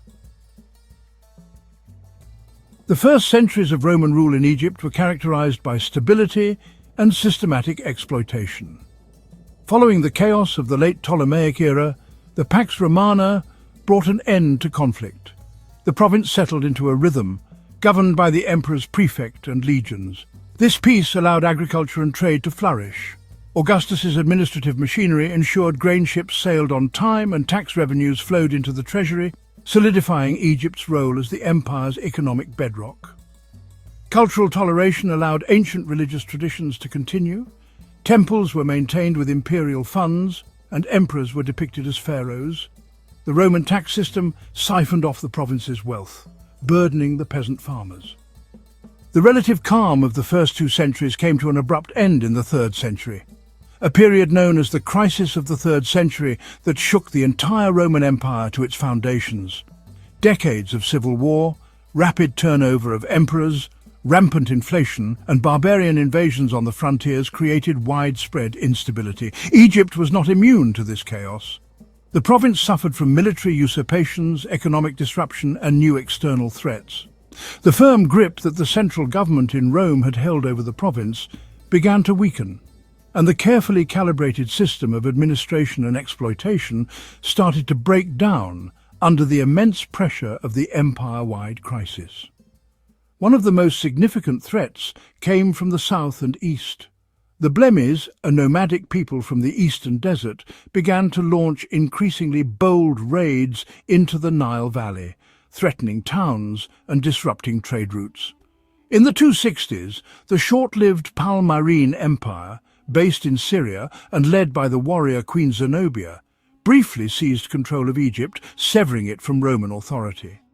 The Roman Emperor Aurelian eventually reconquered the province, but these events shattered the illusion of impenetrable security that had defined the early Roman period. The military had to be reconfigured to deal with these new, more mobile threats, and the sense of permanent stability was lost for good. The reforms of the emperors Diocletian and Constantine at the turn of the 4th century marked the beginning of a new era, often termed later Roman or Byzantine Egypt. The province underwent a radical administrative overhaul.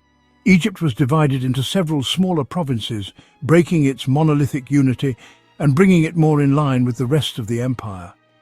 The old distinction between the emperor's personal province and senatorial provinces was abolished.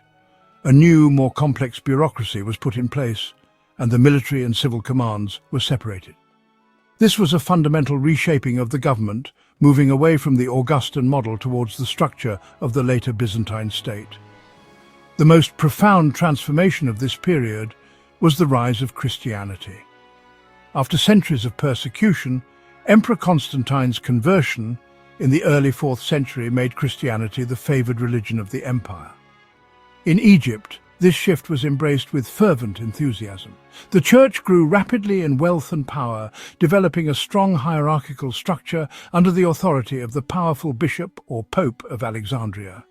Monasticism, a new form of intense religious devotion, was born in the Egyptian deserts, with charismatic figures like St. Anthony attracting thousands of followers who sought to renounce the world for a life of prayer and asceticism. Egypt became a heartland of Christian thought and spirituality. Roman rule in Egypt wasn't a simple replacement, but a lasting transformation. The legions of Augustus absorbed a civilization, recognizing the immense value of its new prize. Rome imposed a rigid system of governance to extract wealth. Grain, gold and porphyry flowed from the Nile Valley, reshaping the Egyptian economy.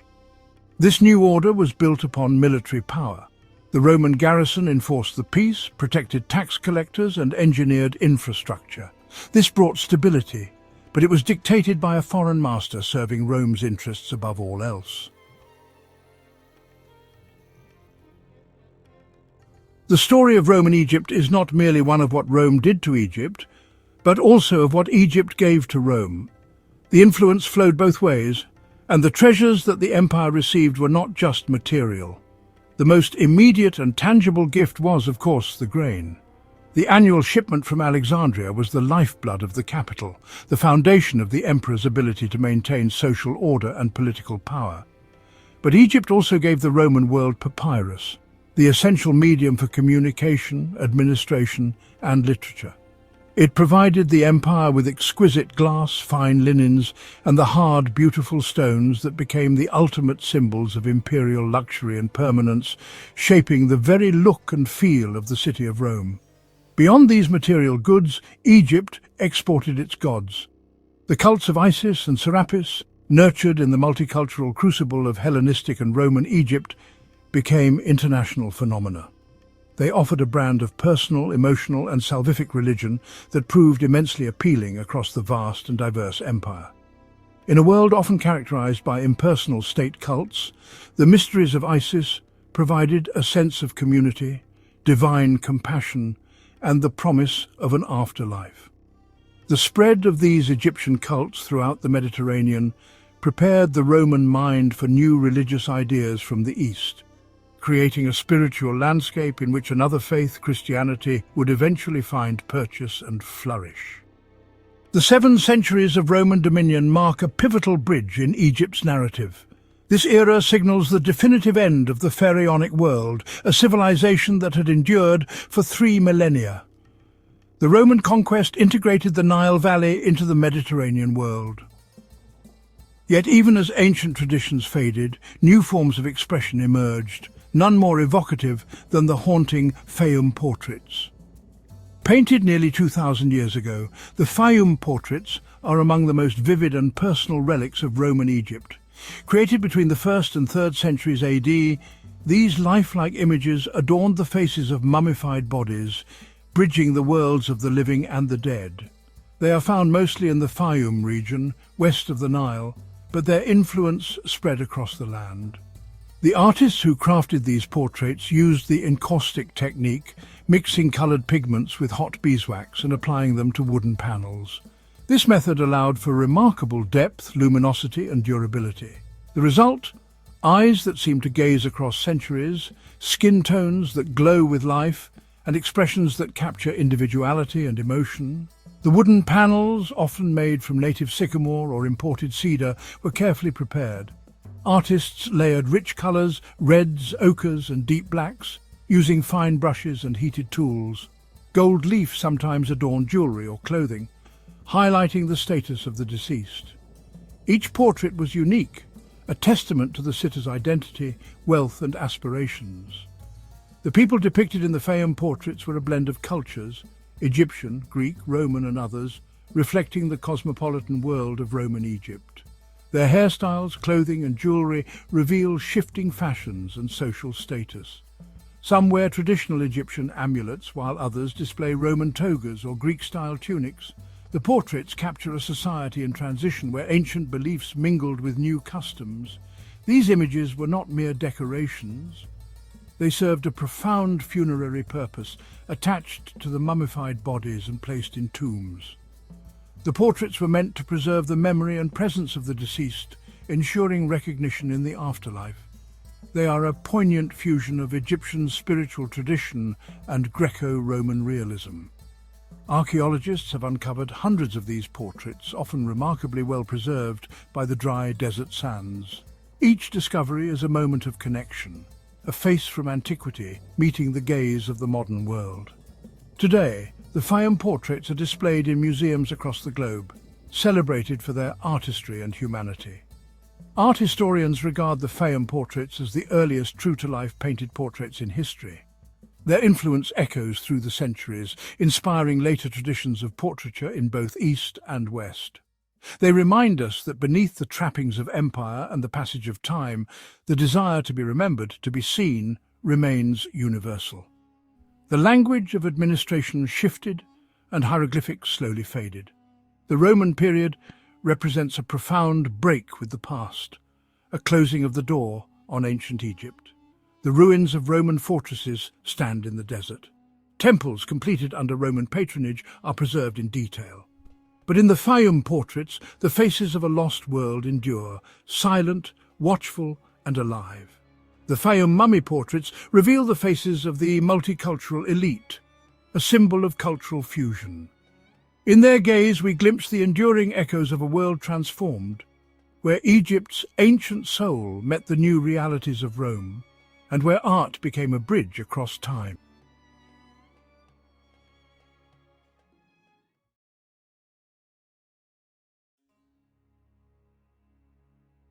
In the sands of time, few figures emerge with such clarity as Queen Nefertiti. Her name echoes through millennia. She is an icon, a face recognized across the globe.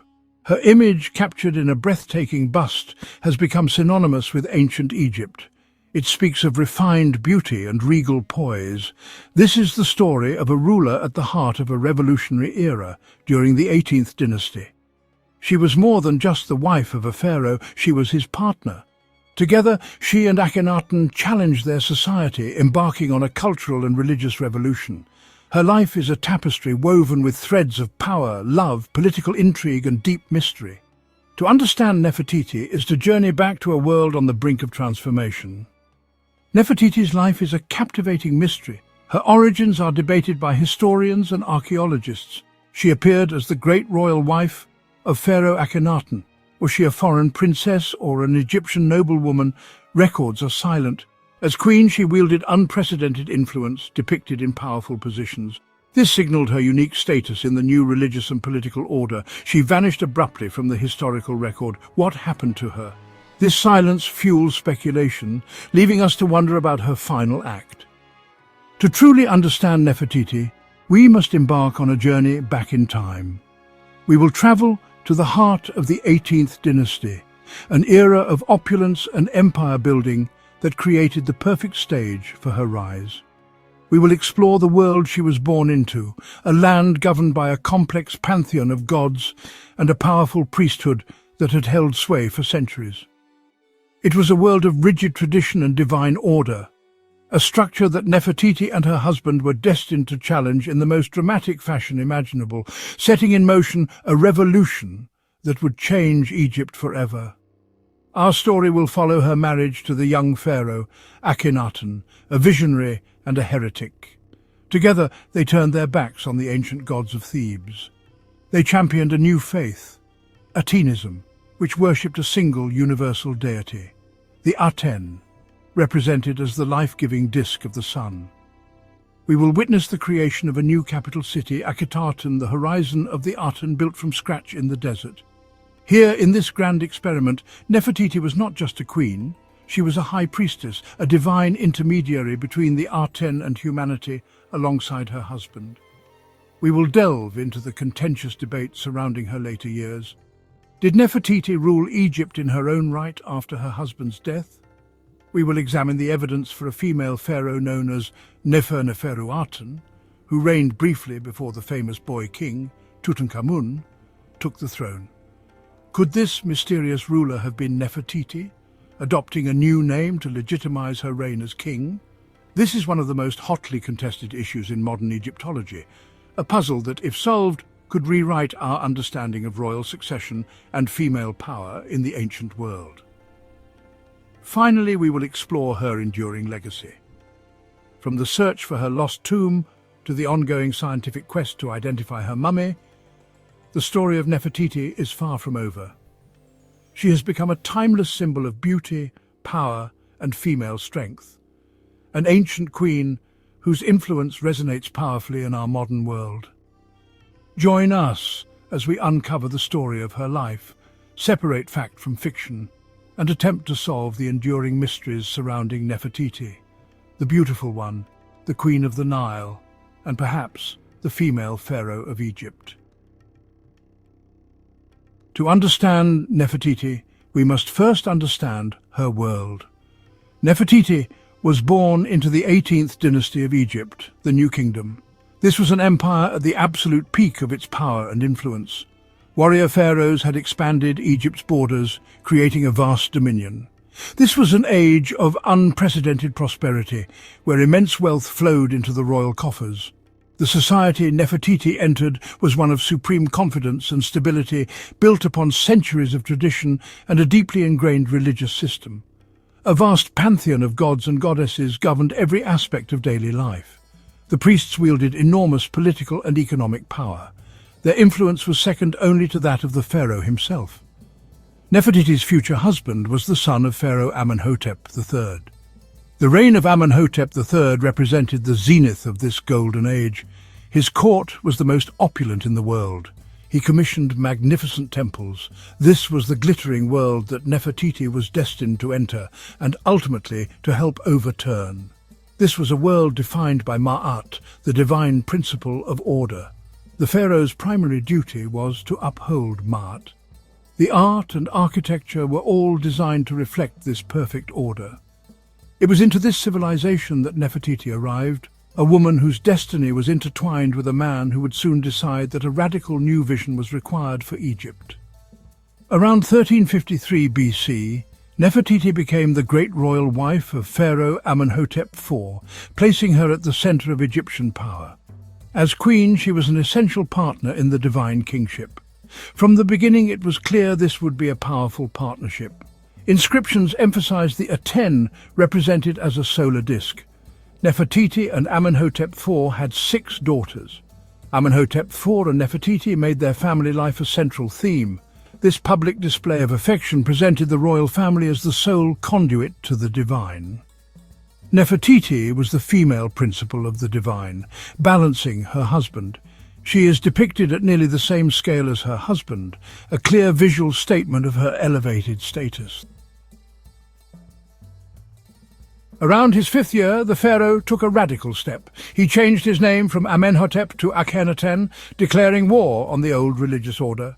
Akhenaten rejected the powerful priesthood and elevated the Aten above all others. This was the dawn of a religious revolution, and Nefertiti was his most ardent supporter. Thebes was no longer a suitable capital. Akhenaten and Nefertiti chose a virgin site in the desert and founded a new city dedicated to the Aten. They called it Akhetaten, known today as Amarna.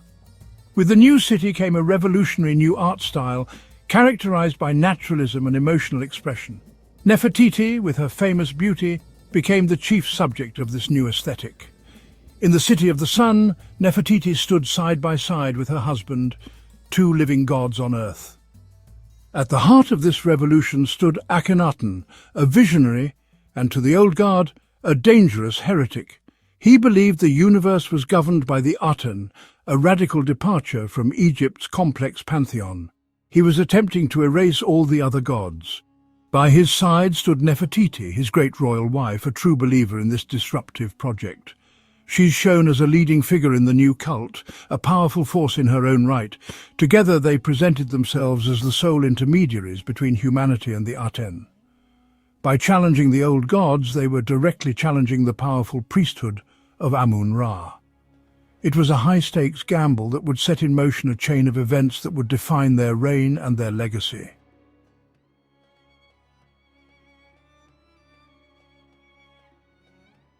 Atenism was a faith stripped of complex mythology and animal-headed deities. The Aten was the sun itself, the source of light, warmth and life. This was a shift from a national religion to a universal one for all of humanity. The theology is expressed in the great hymn to the Aten, speaking of the sun disk as a universal creator. Life was to be lived in the light of the sun under the guidance of the royal family. The only path to the Aten was through Akhenaten and Nefertiti, making the royal family more powerful. This placed Nefertiti in a position of unprecedented spiritual authority.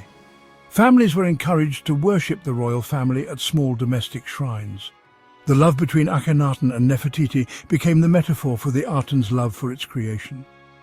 Never before in Egyptian history had a queen been depicted with such prominence and authority. In the art of Amarna, Nefertiti is almost always present, a constant companion to her husband. She is shown at a scale equal to his, a deliberate visual statement of her importance. This was a radical break from tradition, where queens were typically shown as smaller, subordinate figures. Here, Nefertiti stands as a partner, a co-ruler who shares in the pharaoh's divine status and kingly duties. Her power was not merely reflected from her husband, it was inherent and celebrated. The evidence for her power is startling and unambiguous. On the walls of temples, she is shown performing roles that were once the sole prerogative of the king.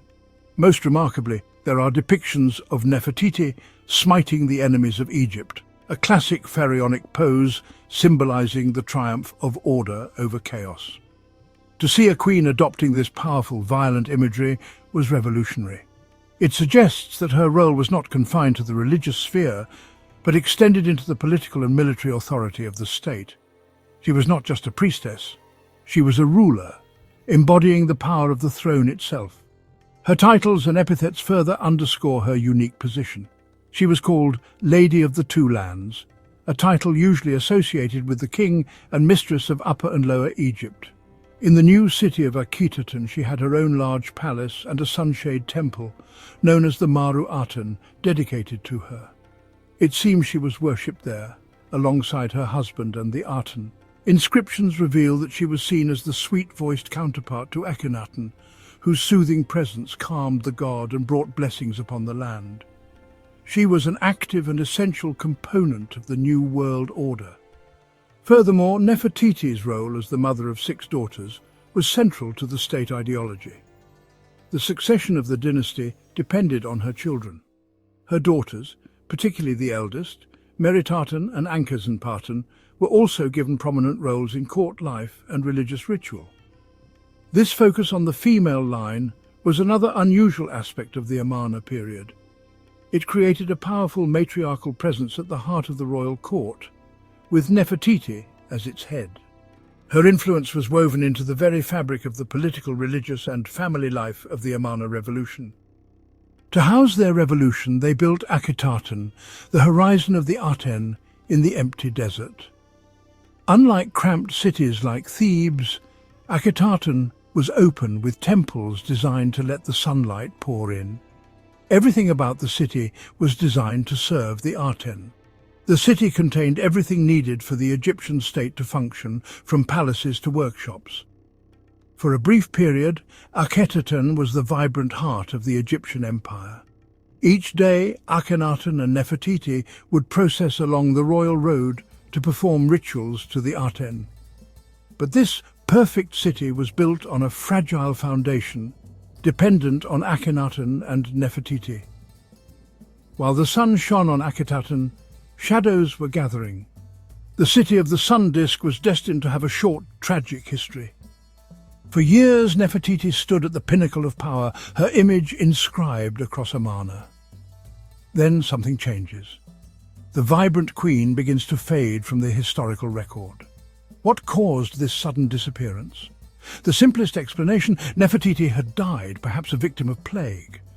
Another theory suggests a dramatic falling out or a political disagreement. A third, more extraordinary possibility: what if she ascended to an even greater height? Some believe she transformed, took on a new identity, and continued to rule. In the chaotic final years of Akhenaten's reign, the historical record becomes cloudy. The pharaoh himself dies around his 17th year on the throne, leaving a precarious power vacuum. The revolution he started had turned much of the country against him, and the question of succession was critical. In this moment of uncertainty, a new ruler appears in the official records. This ruler is a mysterious figure, a pharaoh who reigned for a very short time, perhaps only 2 or 3 years, between Akhenaten and the famous boy king, Tutankhamun. The throne name of this ruler was Ankh-Kheperur. The identity of this pharaoh is one of the greatest puzzles in all of Egyptian history. To complicate matters, this ruler used different personal names. Sometimes the name is Smenkhkare, who seems to have been a male co-regent of Akhenaten. At other times, however, the throne name Ankh-Kheperur is associated with a different personal name, Nefer-Neferuaten. This name, which means beautiful are the perfections of the Aten, is strikingly similar to Nefertiti's own full name, Nefer-Neferuaten Nefertiti. This similarity is too great to be a coincidence, and it forms the basis of a truly revolutionary theory about the succession. The evidence becomes even more compelling when we look at the grammar. In some versions of the pharaoh Nefer-Neferuaten's cartouche, there are feminine indicators within the hieroglyphs. It is as if the scribes were struggling with how to write the name of a female who had taken on the titles of a male king. Furthermore, some epithets used for this pharaoh, such as effective for her husband, make little sense for a male ruler, but would be perfectly fitting for a queen who had succeeded her husband. The clues, scattered across different artifacts, seem to point in one astonishing direction: that the pharaoh Nefer-Neferuaten was a woman. Artifacts from Tutankhamun's tomb provide more tantalizing hints. Many of the objects in his famously lavish burial were not originally made for him. They were inherited or repurposed from his immediate predecessors. Among these items are objects inscribed with the name of the pharaoh Nefer-Neferuaten. Some of these objects, when studied closely, appear to have been originally created for a woman before being adapted for a male king.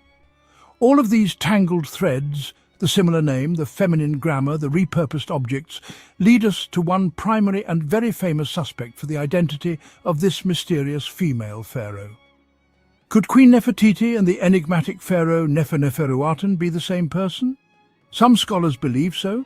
The theory suggests Nefertiti became pharaoh in her own right, adopting a new royal name and ruling as king, much like Hatshepsut before her.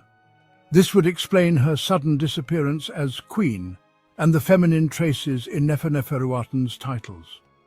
It implies Akhenaten elevated Nefertiti to co-ruler, preparing her for sole kingship. Not all agree. Some argue Nefer-Neferuaten was a daughter or a male relative, and the evidence remains fragmentary. The debate is fierce, with clues that are ambiguous and open to interpretation. Yet the idea of King Nefertiti is compelling, fitting her pattern of breaking tradition and wielding power. If true, she would have steered Egypt through turmoil after Akhenaten's death, bridging the Amarna era and the restoration under Tutankhamun.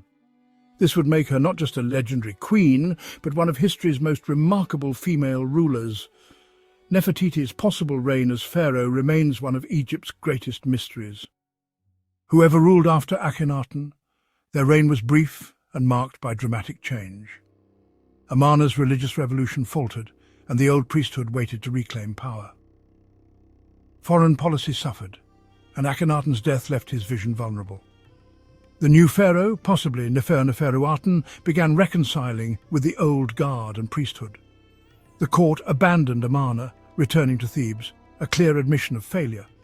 Within a generation, Amarna was deserted, its memory erased by later pharaohs. Akhenaten and his family's names were chiseled from monuments, their temples dismantled. If Nefertiti ruled as pharaoh, she presided over the undoing of her own revolution. Her final act may have been leading Egypt back to the old gods and ways. With Amarna's fall, Nefertiti vanishes from history, leaving only questions. The dream ended, but her enigma endured.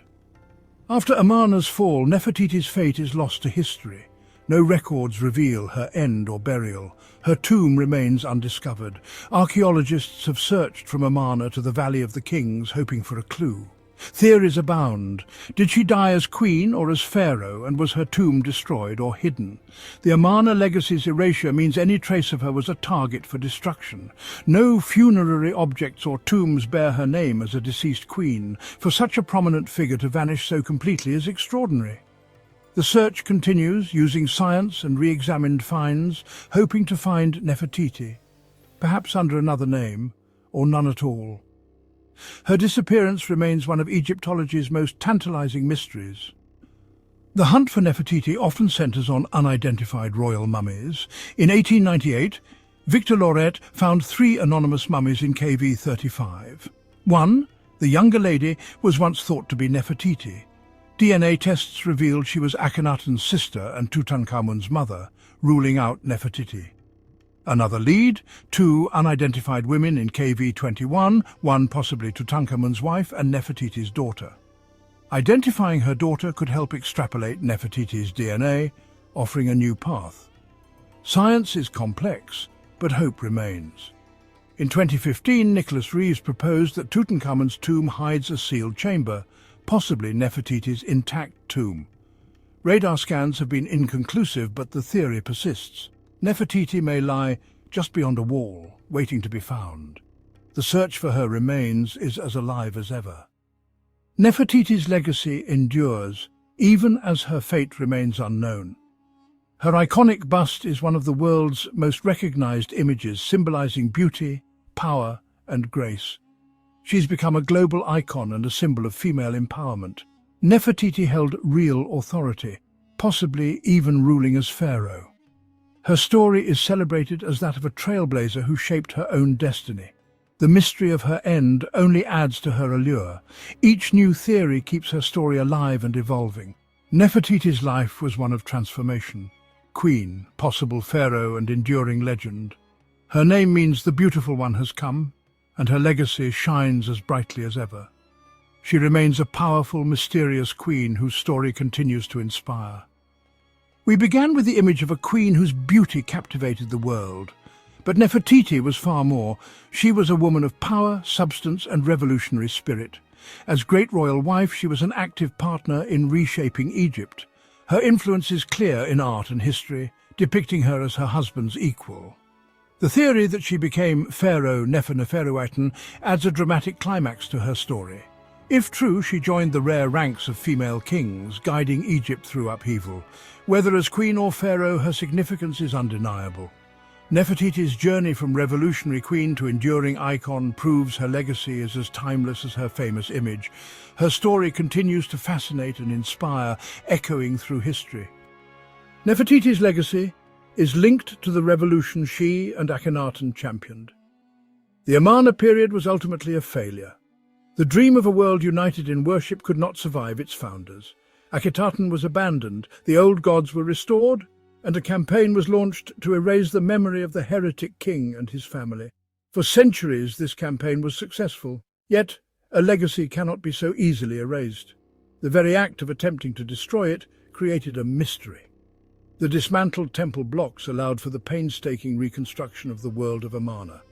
The attempt to silence her, ironically, preserved the evidence of her power. The unique Amarna art style represented a dramatic break with artistic convention. Nefertiti stands at the very heart of this complex legacy. Her story is a powerful reminder that the voices of the vanquished can echo through time. In the end, the attempt to erase her has only amplified our fascination. The story of Nefertiti is unfinished, an active investigation unfolding in the 21st century. The search for her tomb captures the imagination of the world. The scientific quest to identify her remains pushes the boundaries of what is possible. Nefertiti's power lies in her ability to inspire questions. She is a symbol of female strength, a cultural icon, and an unsolved historical mystery. The beautiful one came, she ruled, and in a way she never left. Queen Nefertiti achieved a form of immortality that has outlasted the stone of her monuments and the gold of her dynasty. Her story is not over. With every new discovery, the search for answers continues.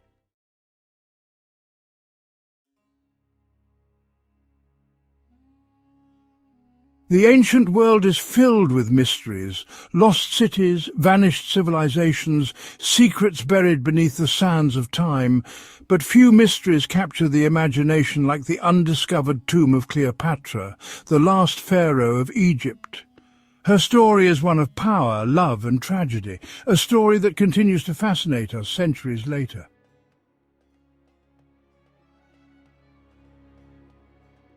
Cleopatra's life was a tapestry woven with political intrigue, romance and, ultimately, tragedy. Her love affair with Roman general Mark Antony shook the foundations of the Roman Republic. Their defeat at the Battle of Actium sealed their fate. Legend has it that Cleopatra chose a serpent's bite to end her own life, rather than face humiliation at the hands of Octavian. History tells us that she and Antony were buried together, their tomb a testament to their love and a symbol of their power. But time, as it often does, has obscured the truth, the location of their shared tomb lost to history.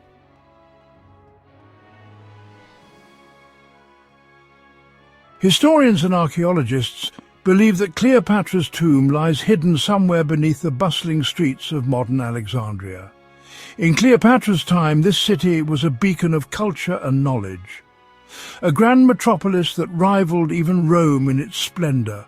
The city was home to the famed Library of Alexandria, a repository of ancient wisdom and learning, and at its heart stood the tomb of Alexander the Great, a magnificent mausoleum befitting a ruler who conquered most of the known world. It is believed that Cleopatra, eager to associate herself with Alexander's legacy, chose to build her own tomb near his. But Alexandria, once a jewel of the ancient world, has been ravaged by time and tide.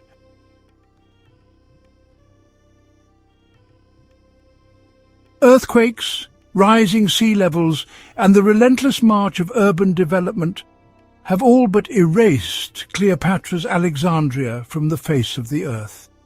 Yet tantalizing clues to the location of her tomb can be found, scattered like fragments of a forgotten map in ancient texts. Greek biographer Plutarch, writing a century after Cleopatra's death, provides us with our most detailed account of her burial.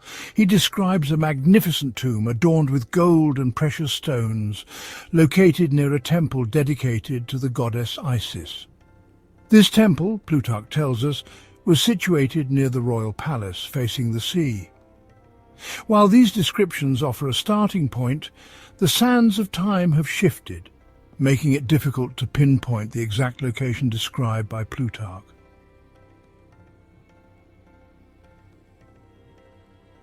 Archaeologists have uncovered numerous temples and palaces in Alexandria, but none that perfectly match the biographer Plutarch's description.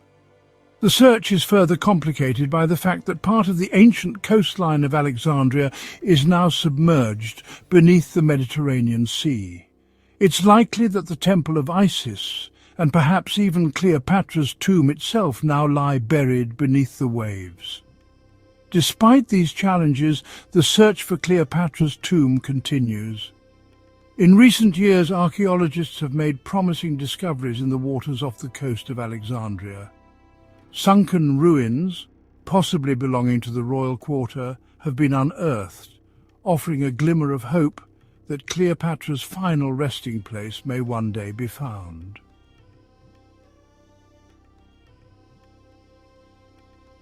The allure of Cleopatra's tomb has captivated explorers and treasure hunters for centuries. Early expeditions, often fueled by romantic notions of lost riches, yielded little more than disappointment. The shifting sands of the Egyptian desert seemed to guard their secrets jealously.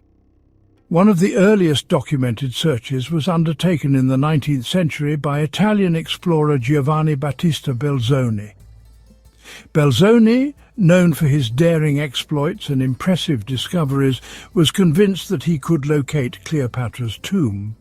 He scoured the ancient necropolis of Alexandria, excavating numerous tombs and uncovering countless artifacts. Yet Cleopatra's final resting place eluded him. Belzoni's failure, while disheartening, only served to intensify the mystery surrounding Cleopatra's tomb.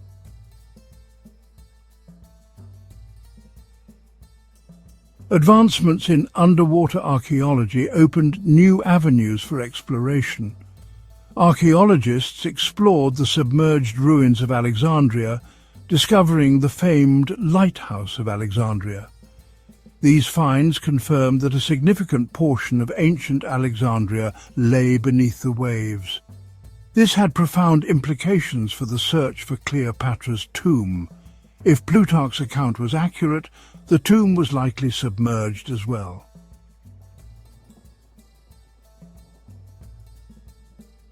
The temple complex of Taposiris Magna, located 30 miles west of Alexandria, has captured the attention of archaeologists. This site, dedicated to Isis, resembles the temple described by Plutarch. Excavations led by Dr. Zahi Hawass have uncovered tunnels and chambers beneath the temple. These structures have fueled speculation that Taposiris Magna could be Cleopatra's final resting place. A nearby burial chamber with gold coins bearing Cleopatra's image has heightened the intrigue. Could this be the breakthrough archaeologists have been waiting for? Only time and further excavation will tell.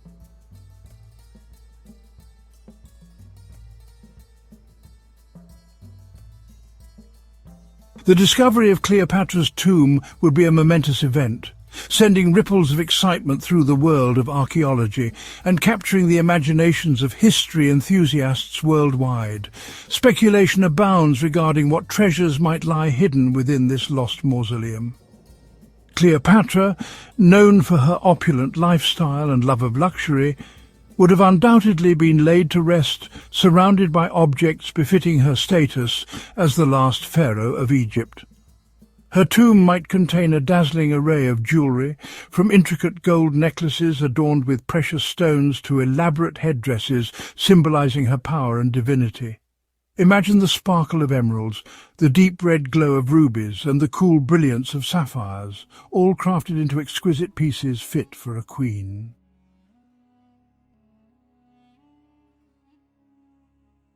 Cleopatra's tomb could reveal invaluable insights into ancient Egypt's burial rituals and religious beliefs. The layout, decorations and objects within would shed light on elaborate funerary practices. We might find canopic jars preserved according to ancient beliefs, or a funerary mask for her safe passage to the afterlife. The walls might be adorned with frescoes depicting Egyptian mythology, offering glimpses into Cleopatra's religious beliefs and connection to the gods.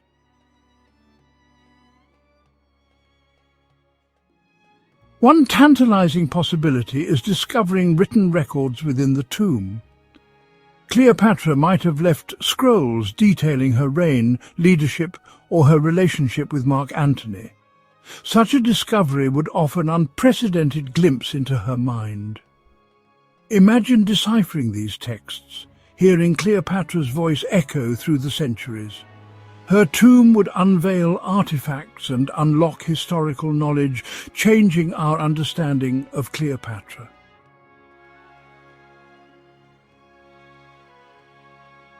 Cleopatra VII, Philopator, a name echoing beauty, power and tragedy. Born into a kingdom on the brink of chaos, she was a princess before the legend. In 69 BC, the Ptolemaic dynasty was under Rome's control. Cleopatra's childhood was luxurious, yet overshadowed by Rome. Her father, Ptolemy the Cautiff, was a weak ruler, more concerned with pleasures. The young princess observed the vulnerability of her dynasty.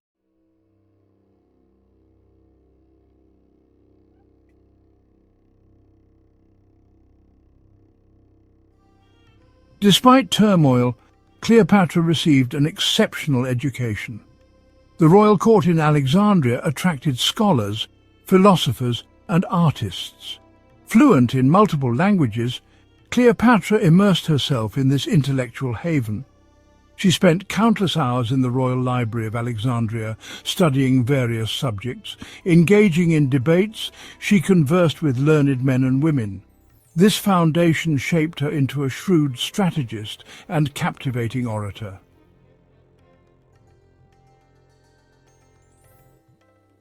As Cleopatra blossomed into a young woman, her intelligence and charisma became increasingly apparent, eclipsing even her brothers.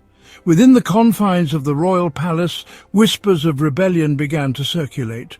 Her father's grip on power weakened, challenged by court factions vying for control. The young princess, observant and ambitious, was acutely aware of the shifting political landscape. She witnessed the ruthlessness of her own family, the lengths to which people would go to seize and maintain power. Her own mother, Cleopatra V Tryphena, had secured her position by orchestrating the death of a rival. These experiences, though brutal, served as a harsh education in the realities of power. They ignited within her a steely determination, a will to survive and to rule.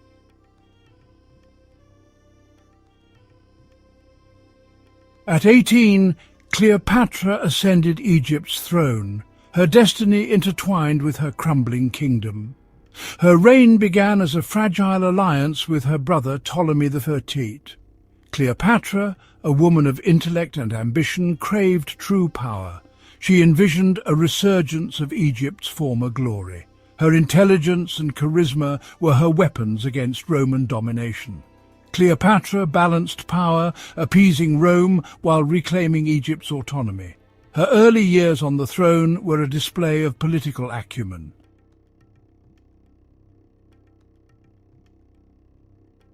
In 48 BC, a pivotal moment arrived in the form of Julius Caesar, the Roman general who had plunged the Roman Republic into civil war. Cleopatra, recognizing an opportunity, allied herself with Caesar, using her legendary charm and strategic brilliance to secure his support.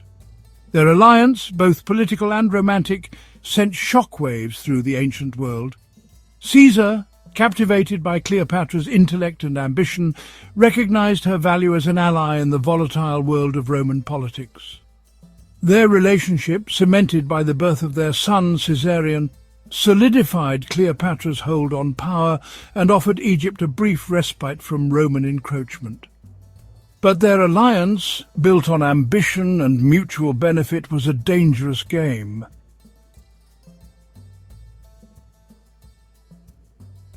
Caesar's assassination in 44 BC marked a turning point in Cleopatra's fortunes. The Roman Republic, once again plunged into turmoil, presented both a threat and an opportunity. Cleopatra set her sights on another ambitious Roman general, Mark Antony, a man of considerable power and a key player in the fight to control Rome's destiny. Their meeting, immortalized in history and legend, marked the beginning of a passionate love affair and a formidable political alliance. Together, they challenged the rising power of Octavian, Caesar's heir, their combined forces posing a significant threat to his ambition.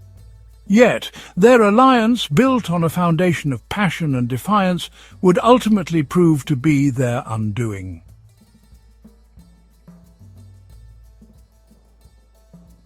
The Battle of Actium, a naval clash of epic proportions, sealed the fate of Cleopatra and Mark Antony. Defeated by Octavian's forces, they returned to Alexandria, their dreams of a shared empire shattered. Antony, betrayed and heartbroken, took his own life. Cleopatra, facing the humiliation of capture and parade through the streets of Rome, chose a different fate. Legend tells us that she held a venomous asp to her breast, ending her own life with a final act of defiance. With her death, the Ptolemaic dynasty came to an end, and Egypt fell under the dominion of Rome. Her tomb, a symbol of her power and the enduring mystery surrounding her life, remains undiscovered, a testament to the enduring allure of this iconic queen.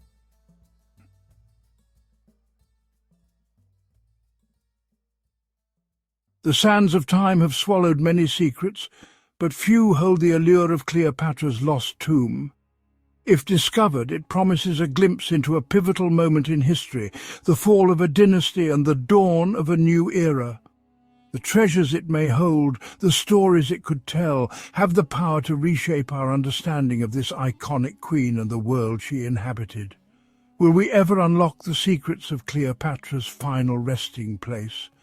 Will we ever stand before her sarcophagus, gazing upon the face of the woman who captivated Caesar and challenged Rome? The answer lies buried beneath the sands of Egypt, a mystery waiting to be unearthed, a queen awaiting her moment to once again captivate the world.